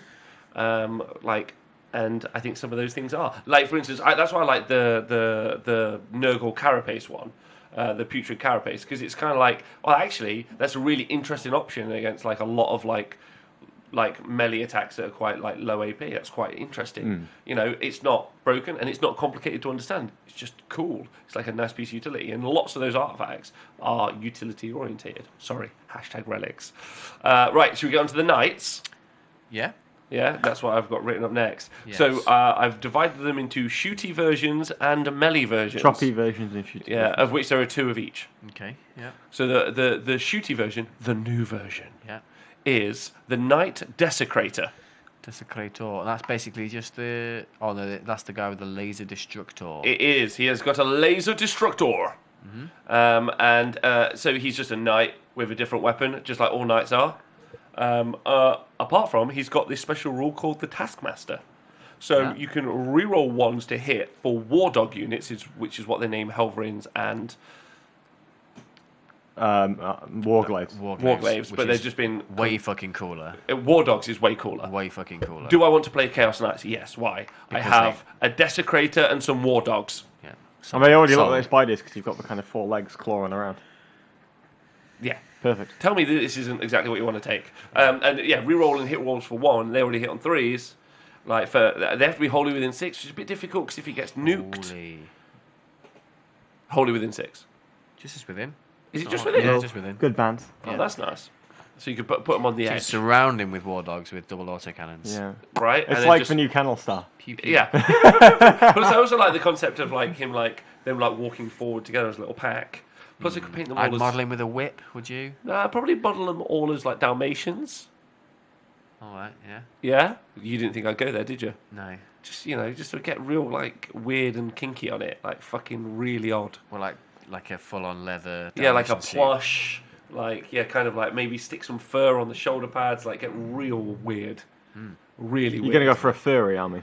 Yeah, I'm gonna go for a furry dog army. You're in hell, you piece of shit. But what do you think of that? Because the war dogs they're just Helverin equivs. So if you've ever played with either Helverins or Armigers, it's the same. But having them hit on 3s and all of them reroll 1s for just taking the Desecrator is pretty awesome. What do you think? Doesn't the what's it called, the Preceptor or whatever it is for Imperial Knights also do the same thing? Or It does. Just call it shit. I think it's I just don't like it. Fair enough. There you go. Plus, I like saying the word war dog. There you go. That's much better. Yeah. That's the difference. Do you not like it? Nah. I think it's only good if you're going to surround it with shooty war dogs. And even then, you're investing a lot of points into giving your war doggies decent buffs. Because I don't imagine this knight's particularly cheap, right? It's not bad. I think it's like 297. What? No, it's not that. If it's 297, I'll be like. It's actually 143. Right, hold on. So you're not into the Desecrator. I am, but then I think if you take the Desecrator, I think you only take the Desecrator if you go in War Dog build. Yeah. So it's like its own separate department as a knight. Even then, I think you just take more war dogs personally, but that did to each your own, right? So it's fine. Precisely. Plus, well, mainly because you can't give some of the things that you can't spend stratagem points on the war dogs, stratagems and artifacts and relics. You're not going to be able to put onto the war dogs, right? So you do need a knight that does a job. Like one big shooting knight, lots of little knights. Yeah. So then you've got the Knight Tyrant, which is the Castellan and the Valiant, and you all in one. You just choose the weapon loadout, so it's one or t'other. So you take the Tyrant. I was a little bit disappointed that you can, like with the normal knight that we'll come to in a minute, where you can mix and match the weapons. I really wish they did that same with the Tyrant for Chaos, where you could have like the plasma gun and the flamer gun as well. Just mix and match. That'd be cool. That would be cool. But I suppose they didn't do that because they separated the kits, didn't they? Yeah, you would have to buy both kits to do that, which is a bit of a shame. But I mean, then they're just selling 2 kits, right? Yeah. So overall, like because it's not anyway interesting, I don't think like to go through the weapons because everyone already knows what knights do. They do the same thing. Yeah. Just something funny, like so James and Paul from James' Workshop were like, they saw the Chaos Knights and they're like, oh my god, look at that conflagration cannon! Oh, that's so awesome! Like saying how great it was, and I was like, that's been around for ages, but because everyone took the Castellan, they weren't even aware of the conflagration cannon. Someone's like, because that's all that anyone took. They didn't even know they existed, and then they seen the Chaos Codex. Like, yeah, Pokey John, that was a good point. Imagine a twin, like a double conflagration. That'd be too good, though. What? It would be fucking awesome. Do you think it'd be too good? What about double harpoon? 66 auto hit in range 18. We call that double penetration. Yeah, double flamer, double. I mean, probably double plasma. But like, they missed a trick, right, in letting us do it. Yeah, it would be fucking cool. But that's a shame. I like. Yeah, just flame all day long, and then just do it. That's what I do on League. A salamander traitor house. Double harpoon. That's what I just said. Double harpoon would be double penetrator. 20 damage. Yeah. Watch out! One night gone. Bang. Yeah, that would be so fucking rad. Yeah. Bang. You get a harpoon, and you get a harpoon. Yeah, or just dragging Eldar flyers out the sky. Yeah. Yeah, that'd be rad. You missed a trick there, which is sad. What's really sad is that you can't give the ignore modifiers thing to the tyrant. Yeah. So if you had like ignoring modifiers harpooning as Eldar fly out the sky, how satisfying would that be? So much satisfying. Almost as satisfying as if like Tyranids were like the top meta build army at the minute. Like they were like super popular, especially monster Tyranids. And then the harpoon guys just coming along, just like that'd just be yeah. I want that. Make that happen. Gaming world. And then so you can kill them and stop them from being meta. Yeah, arguably, but only against people mad enough to take double harpoon builds. I see. Yeah.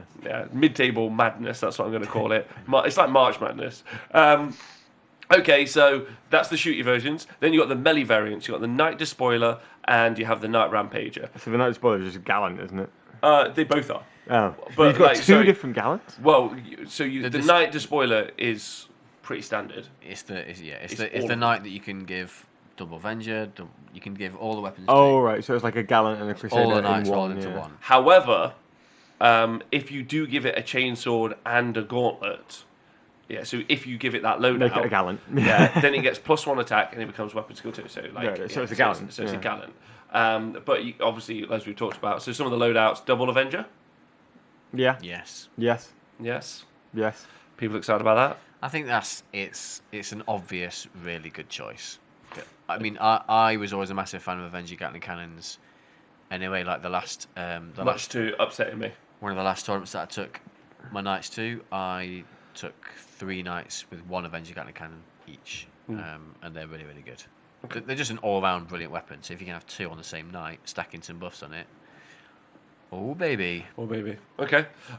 So then you got the Knight Rampager. So you can have a gallant variant, which is cool. The Knight Rampager though has got a special rule, Frenzy Charge, and this can only have a chain sword. This is a chain sword and a fist. And this is any 6s to hit cause an additional hit. So that's just on its data sheet, whatever. Not an additional attack, an additional hit. An additional hit.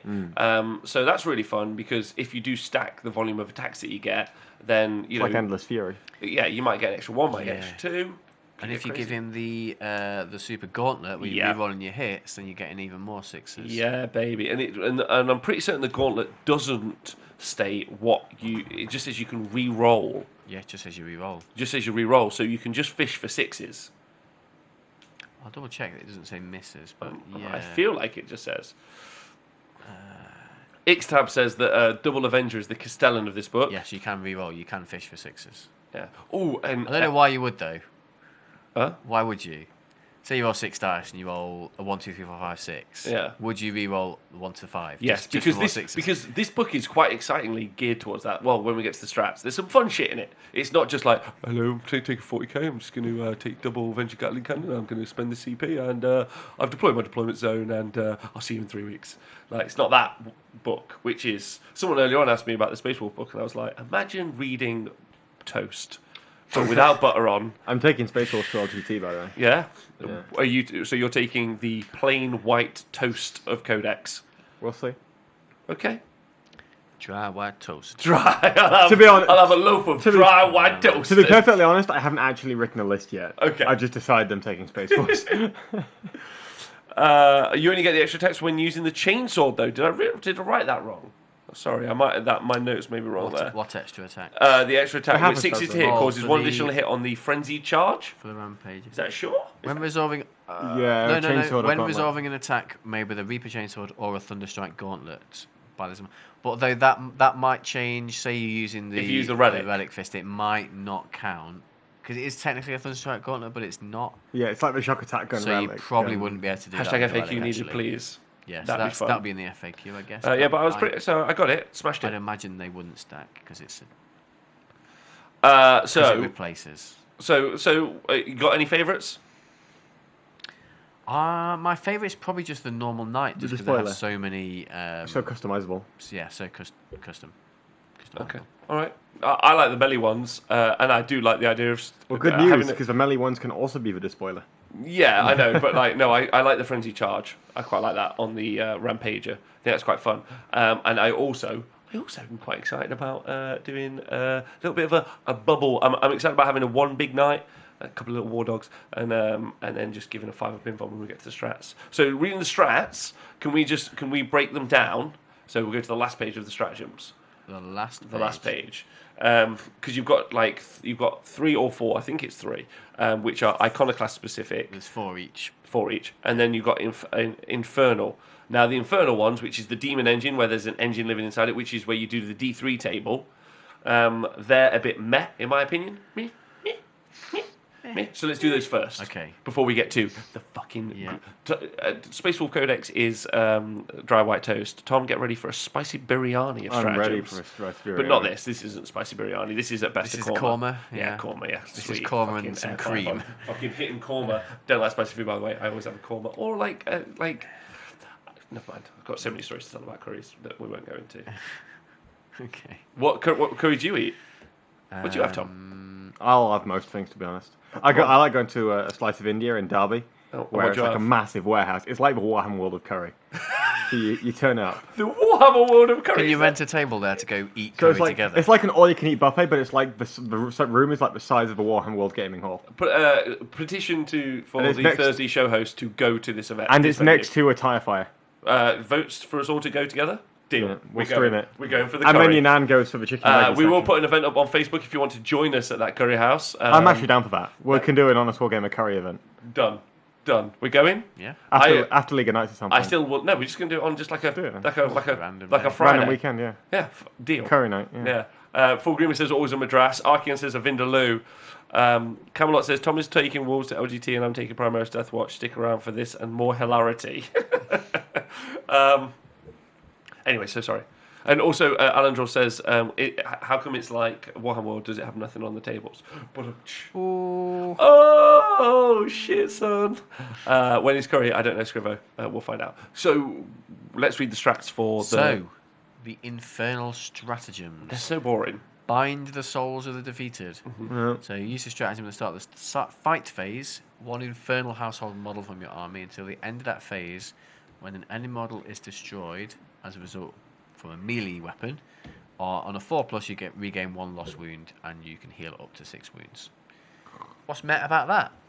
It's 2 CP.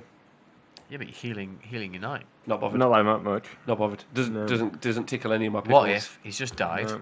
He's got back up. Yeah. He's healed some wounds. You get back up at the end of the phase, don't you? Fight some chaff. You get back up at the end of the phase. Your opponent kills you in their turn. Nailed it. You get back up. Yeah. Run at them, stomp on their chaff, and you're back up. Say you roll a 3, you're back on 9 wounds. Yeah. And they've got to kill you all over again. I know. I agree with you. Wasting time. Just not interested. Not when I can be the other guys. So. Well, even then you've got to regain 6 wounds, right? Because you've got 12 attacks hitting on 3s, wounding on 2s. Got more than 12 then attacks. You've got 4+. Well, if you're a galley, you have 15. I feel I'm really generating. You might have 18. Exactly. I'm really channeling Tom's hair right now. Go for it. Just channeling it. You just appreciate good style. Channeling it. Nick, you're too neat right now. You're so focused. What's the next strat? Pact with the Dark Gods.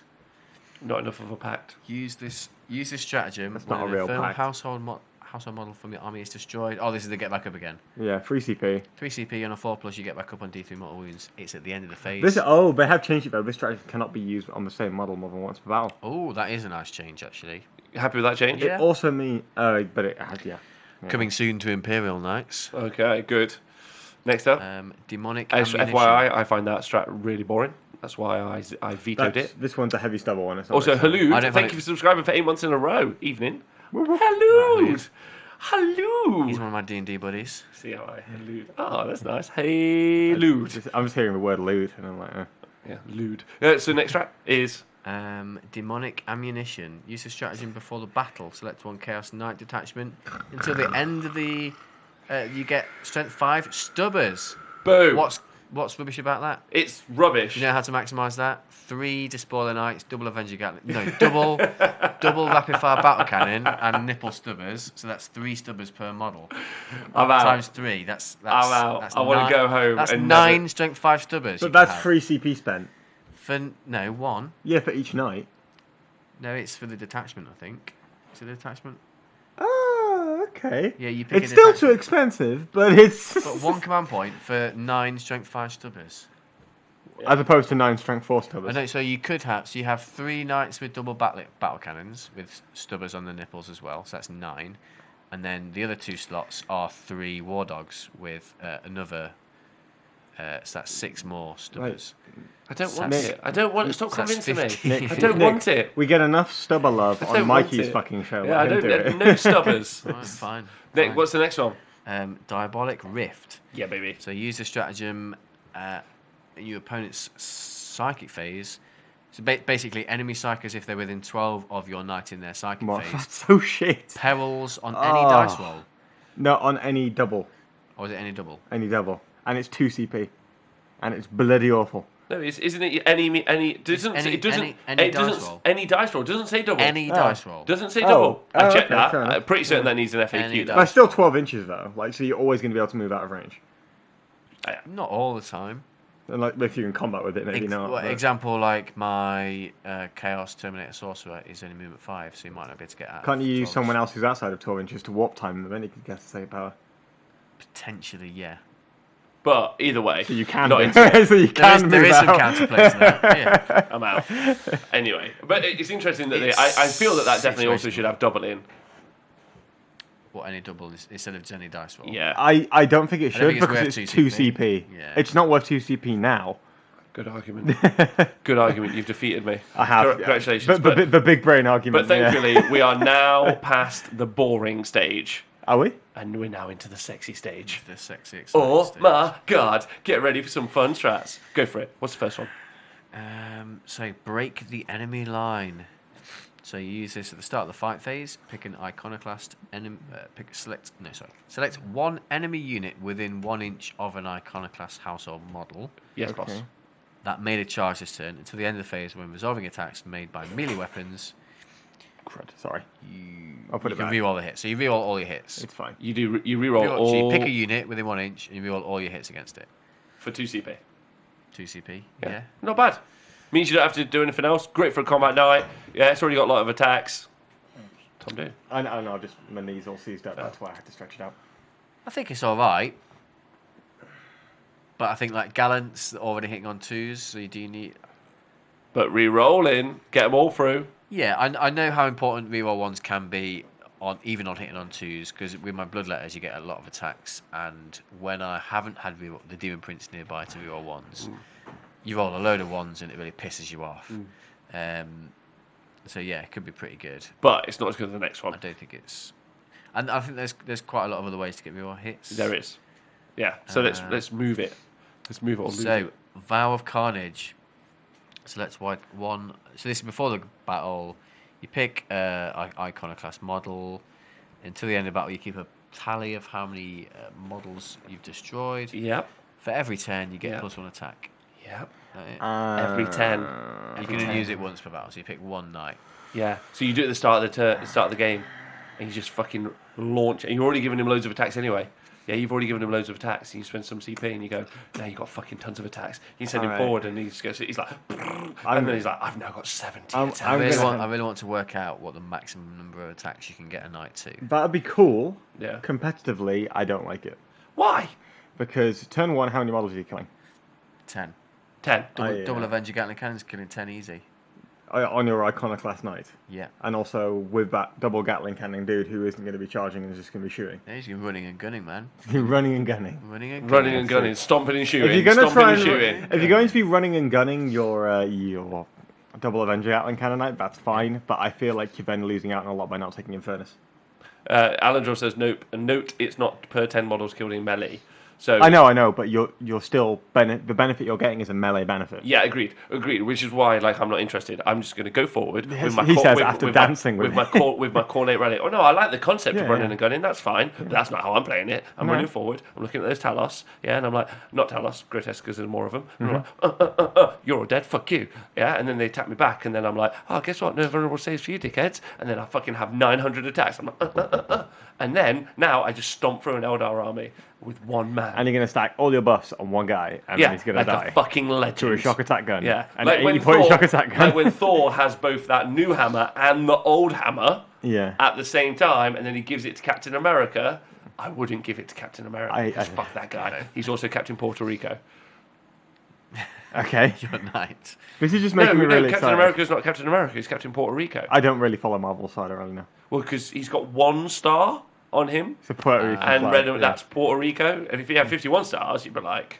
I'm just getting really excited about someone turning up to a game table with a really kitted out Chaos Knight, really excited to use it, and then my shock attack gun one-shots at turn 1. My 80-point shock attack gun. I'm going to get very happy. Yeah, I know. I'll get a beer with the guy. Stop on every orc and have 3 million attacks. It's okay, mine's metal. I'll have 42. Great until you came up against flyers, Loki. It's not going to be the only model in my army. He's just one guy being a badass. And he's rerolling all the hits, and he's hitting on freeze with his Avengers. Stop. Yeah, run and gun. Tell me that's not a cool strat. Yeehaw! That's cool. I like it. Shooting into the air like a redneck. The next one is a vow of dominance, and basically wound rolls of 1, 2, or 3 will always fail. To wound the knight? Yeah, to wound the knight. That's good on a shooting bod. Yeah. And that's for the game. That's okay. No, that's good. But again, if it's good for a shooting bod, you're also iconoclast. No, not particularly. It depends, right? What do you? Because iconoclast, you specifically there wanting. If you're running and gunning, yeah, it's fine. You're wanting more output. But if you just want more defense, if you're running and gunning, it's also good for like knights moving into combat as well. I feel like you could even just take like one auxiliary support detachment. Oh, can you you even can't. use these stratagems? No, you can't. Fine, you take a small knight detachment with one big boy and 2 war doggies, and then you just cover the big boy and all of the toys and just run it at people and then build a chaos army around it. Maybe. I personally no, because there's another strat which we haven't got to yet, which it gives all chaos units in 6 inches a 5-up invulnerable save. Yeah, so it's not just for like the knights, right? So it's you build a chaos army around one knight with the 2 Avengers and all the buffs. Yeah, something like that. It's kind of cool. I'm not sure it's good, but it's cool. Right? Yeah. That's all I care about. Yeah. And I like it. Do you like it? Yeah, I mean it's good. I think it's good for a knight that's going to sit back at the back and shoot and like take lots of firepower from long range anti-tank stuff. You paint like a Nurgle body.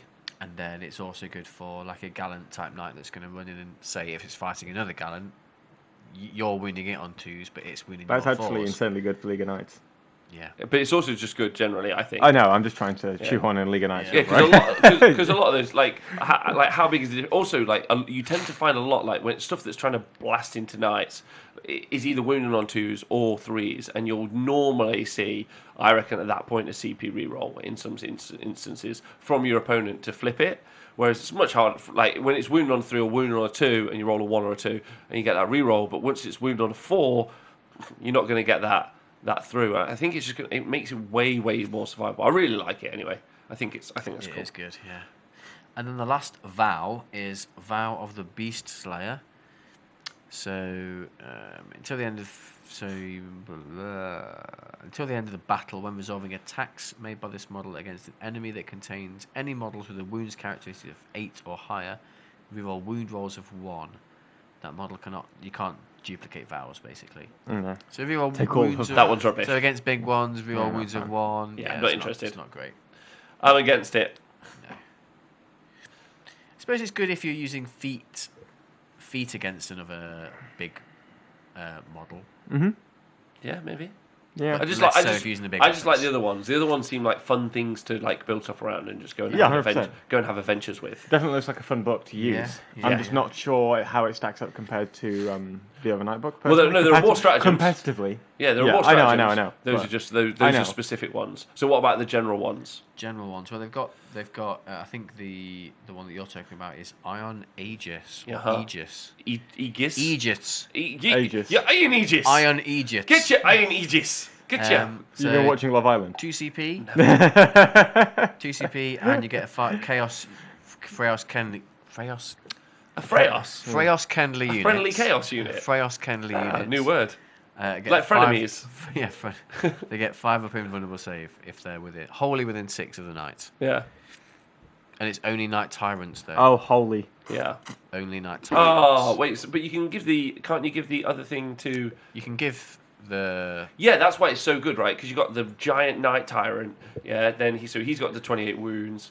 Then you got it so you can only wound him on 4 pluses, and then he's just like sit at the back. Sit at the back, and he's giving just 4 plus invulnerable save. It's 2 CP per turn though.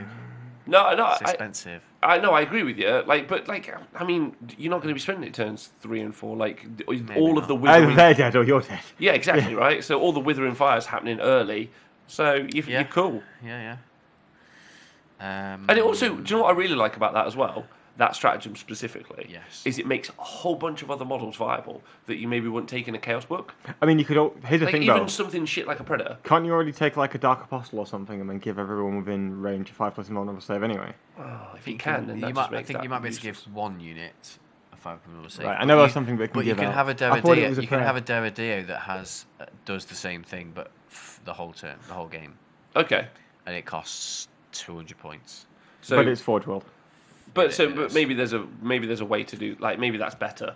I just like it because it makes other things not shit. A way to give another model. You don't have to spend another 200 points. Instead, you're spending like 4 or 6 CP, so you can. Yeah, and while you are spending CP, which is a very limited resource, you are spending it on a fucking kick-ass dick kicker like with 1 billion guns to buff up your havocs or whatever it is you got underneath there. Like anything, right? I mean, the only reason it really sings to me is for using the. Big Mac with custom force field just makes me go, what other things can I put under there with a 5 up invuln? Yeah, get me excited. What other strats? Other ones that are sort of generic across this Knight Codex and the other Knight Codex is like the explode stratagem. This one's called Spiteful Demise. So on a 4 plus you explode instead of a 6. The difference with this one is you can use it on both Iconoclast and Infernus. Yes, it's across all the Chaos households. Oh no, I think you could do that on the other one anyway. I think you might be able to do it on both on the other one too. But I'm not sure. Just Mechanicus. I thought Mechanicus was just the. I thought the specific Mechanicus one was for acting on full profile. It might be though. I can't remember. I've not actually played Imperium, like Questoris Imperialis. Yeah. I've only ever played Mechanicus. They have Thunderstomp, which I think is the same as the other one. Yeah, so more mortal wounds. You pick an infantry or a swarm unit within 1 inch, and you do a D6 mortal wounds. D3 mortal wounds. Can you still toss on a 4 plus? On a 4 plus. Wow. Yeah, it's never not doing it's not that. A big one. Never. No. Sky Reaper protocols. Unless you need to like remove the last model. Yeah, unless it's a desperation move. Isn't it? Sky Reaper protocols. Rerolls to hit against flying units. You reroll with War Dogs, and it's reroll hits, not misses as well, so you can get around the modifiers. Rotate Iron Shields. It's almost the same, but it does say against ranged weapons, which I don't know if the other one does. It does. Does it? Yeah. Okay, so it doesn't in combat, so I might have been slightly cheating. It might have been. In fact, I don't know. You might be right. I'm sure you looked at it. But don't tell anyone though. It's a secret. Yeah, just keep it between us. Stop between us. No one. Don't broadcast it. Don't broadcast it. And they've got the heirloom and warlord trait. Which I would be very tempted to take more than one artifact, like more than one relic in this army. If I'm playing Chaos Knights, 100% of the time I'm taking 3 relics. Yeah. Maybe I'm taking multiple warlord traits. I think the relics are better than the warlord traits. There's more useful relics than warlord traits. Yes. I think I'd only really be taking 1 warlord most of the time. But unless it was a really niche situation. What's exciting about this in Chapter of Previous, for instance, is when you need there to be more than one character or a couple of characters. For heroic interventions. Yeah. And or character specific missions. Yeah, and stuff like that. So that's quite vital fun. Intelligence specifically. Yes. So overall, like because they're just all copy pastes the strats now. What do you think? And I know it's a very copy paste version of like the Knight's book, but it's also not in quite a nice way. I know what you mean. Yeah, it's definitely got its own identity, right? I think so, and I think arguably, like, I like the Gene Stealer Cults Codex as well. Yeah, like in recent memory. Sorry, there's a couple of other kind of slightly unique stratagems. Okay, go for it. Sorry, I didn't know I missed them. So one where 2 CP you can re-roll hits when you're resolving Overwatch.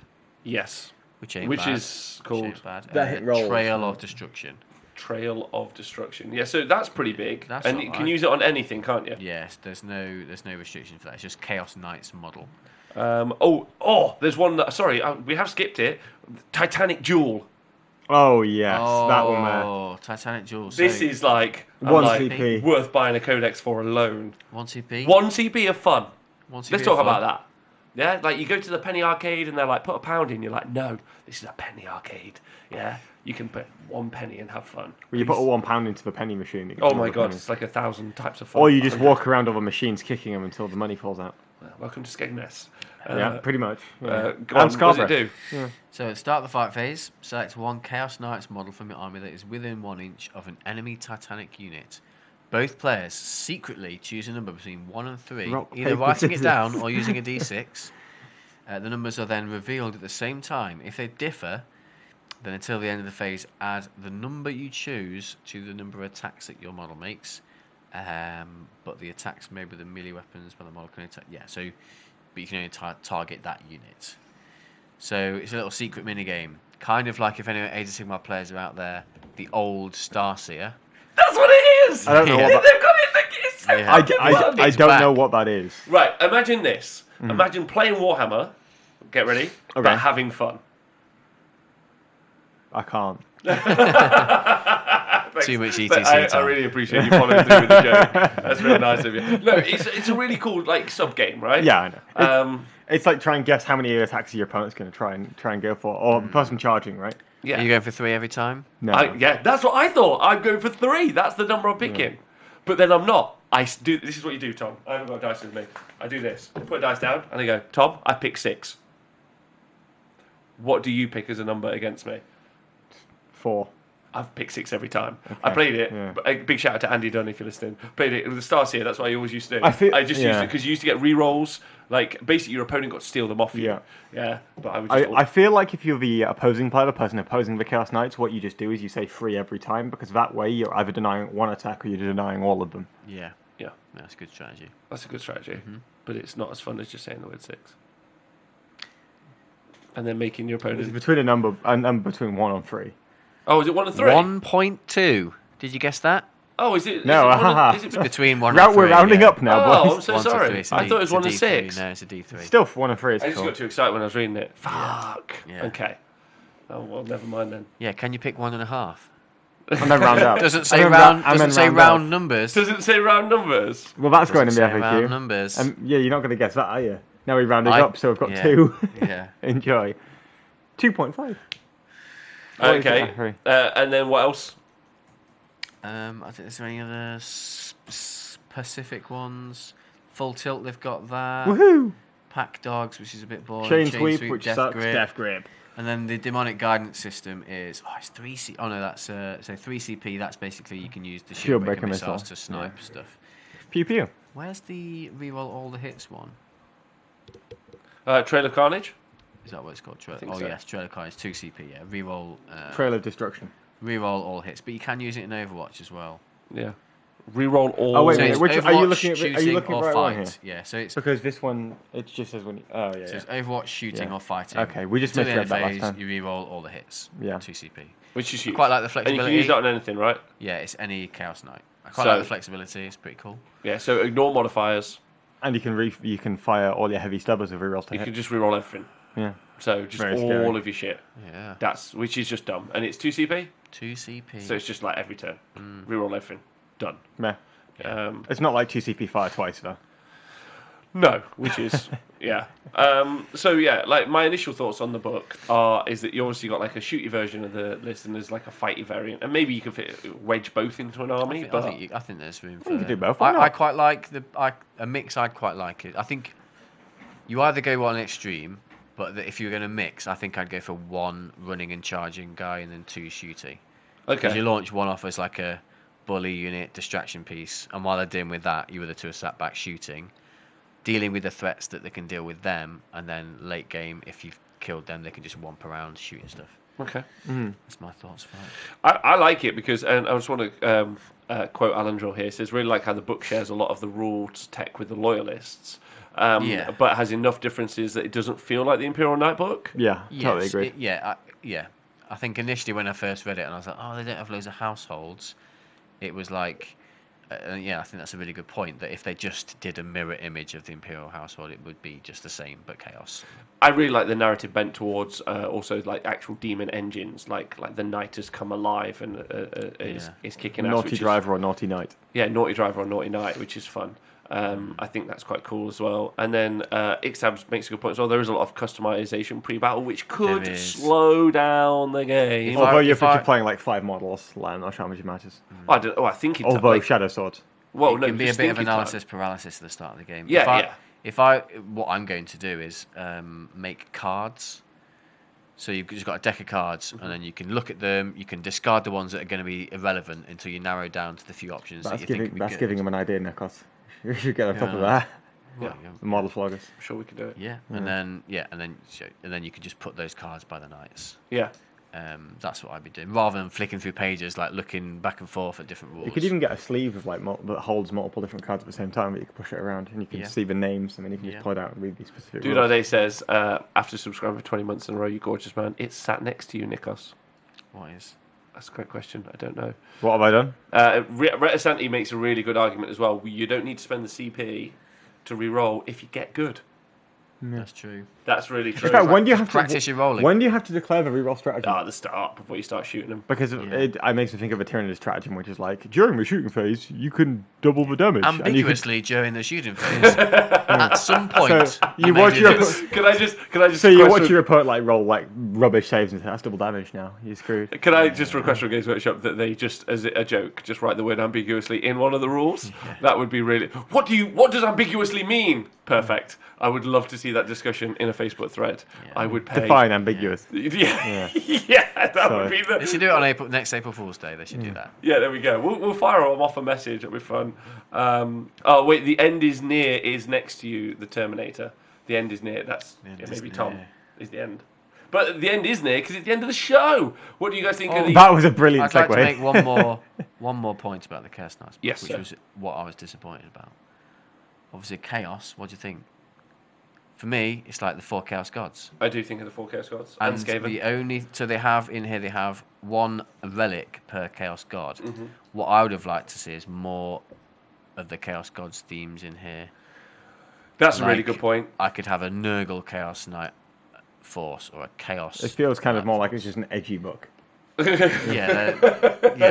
love to be able to rules generic edgy. Dedicate my army to Khorne. No, that makes loads of sense. That does. Like, but it's just how much. It's exactly like how the demons were ripped off. Like, it's even worse, right? Like, they could have really expanded it out.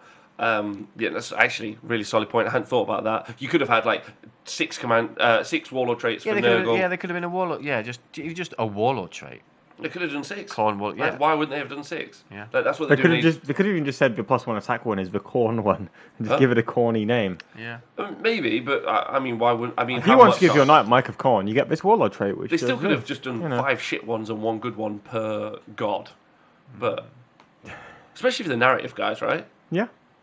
And then Hermanista says, I think they may have done it to avoid all the combos they can't foresee, I guess, which would be any combo, which is a good argument. Yeah. It's just facts, right? Yeah. And then Ixab, maybe they will do god-specific kits in the future, probably unrealistic wish listing. Khorne Demonkin. Well, no, they did that, right, didn't they? But that was in the times just before 7th edition, yeah. Yeah, that's when they like had the restructuring where it was less mental. Yes. We're now in only like irregularly mental phase. Yes. Previously. And then previously on mental. Yeah, whatever there was a kind of resurgence of that with that FAQE couldn't fly. That was an odd time, but We'll forget that. Dark times. Let's never speak of them again. Yeah, 6 months or so ago. No, not quite, but whatever. Anyway, I quite like that. I think it's quite a good book. I'd like to read. I'm excited about reading the story. I'm going to start playing the shit out of my Chaos Knights now as well. Yeah. Because I'm going to take them to a Games Workshop event coming in the near future. Plus, they look like Legion of the Damned. Yes. You flamey legs. Yeah, flamey legs. Tom, what do you think of it? One of the things I was meant to research, but then I didn't get bloody time because I was finishing a little video. So I'm going to see if I can find out now. Tom, what do you think of it, and do you think it's going to affect? I think it's cool. That's the worst thing you've ever done. You got any more than that? No. It's just cool. Like, I think it's alright. You might see it pop up a few times. I'm not sure it's better than Knights though, like Imperial Knights, just because of the lack of the Machine Spirit Resurgence stratagem. I think that's a big loss, but maybe. But do you think they make up for it in their flexibility pre-game? No. Sounds expensive. Wow. You've got the Renegade 32. I feel like the Chaos Knights have more of an impact in terms of 1 through 3, but they run out of steam faster.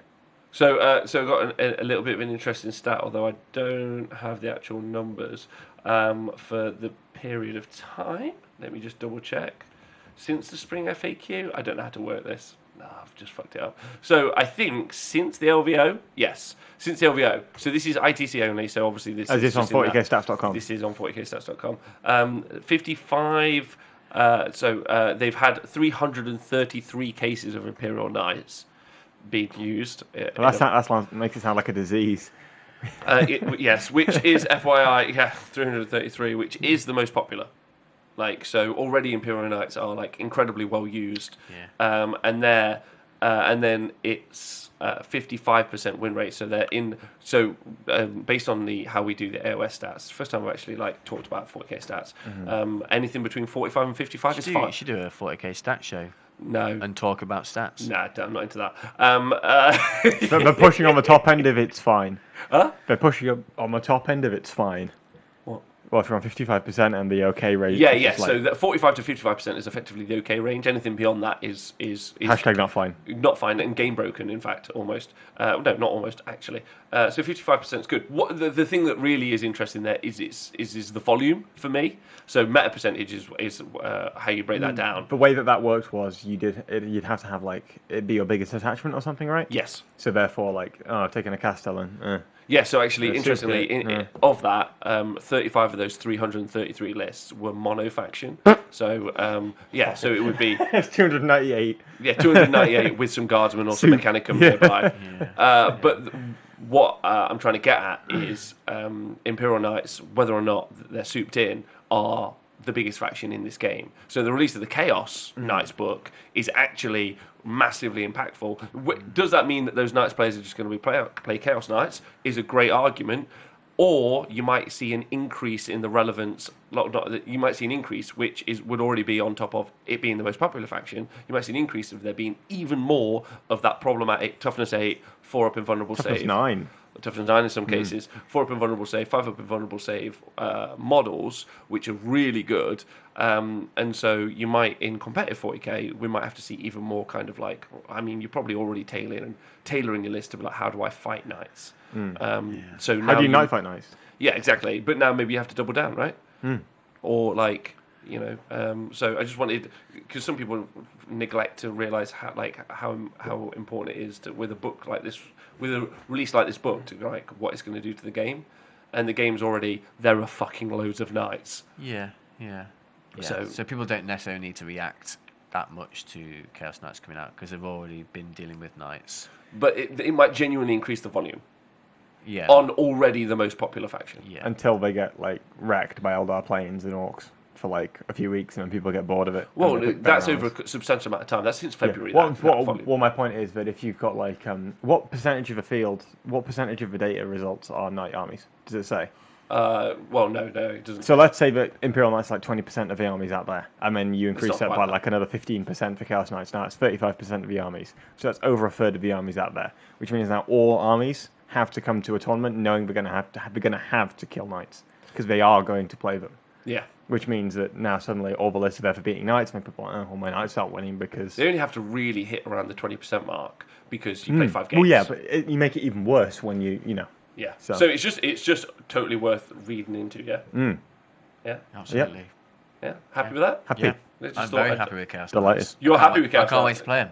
Okay. Just Crack want them to. out. All right. Yeah, I'm just gonna do the number guessing game. That's it, and just have one Cornate Knight. It's like no vulnerable saves for you, dickhead. That's it. Just Whee! Just one. Straight I'm across. only gonna Just take one. Just one night. Just that's all I'll need. That and just loads of fucking Get gluing some enthusiasm. spikes to your Yeah, gallant. it's just like, Yeah. It's gonna be brilliant. And then Knights are fucking awesome. Good point for Grima. Ixab says I'm happy with the modelling possibilities. That's a really good point as well. Yeah, Good point yeah. for that. We saw some really cool ones at LCO, didn't we? Yes. Yeah. Yeah. I really think that lots of the Forger Knights would be good for the Chaos Knight book. Agreed. Atroposes will just be ridiculously fast. Yes. With And more ridiculously attacks. good. Yeah, more attacks, crazy speed, all the damage. All day long. All right. Thank you to both of you. Thank you. I hope you have a great. Thank you for, as always, to Dominic. You guys are wonderful. You got any final thoughts? Any shout-outs you want to say to anyone? The end is near. The end is near. Hashtag 9th edition around the corner, Tom. Hashtag the end is not near.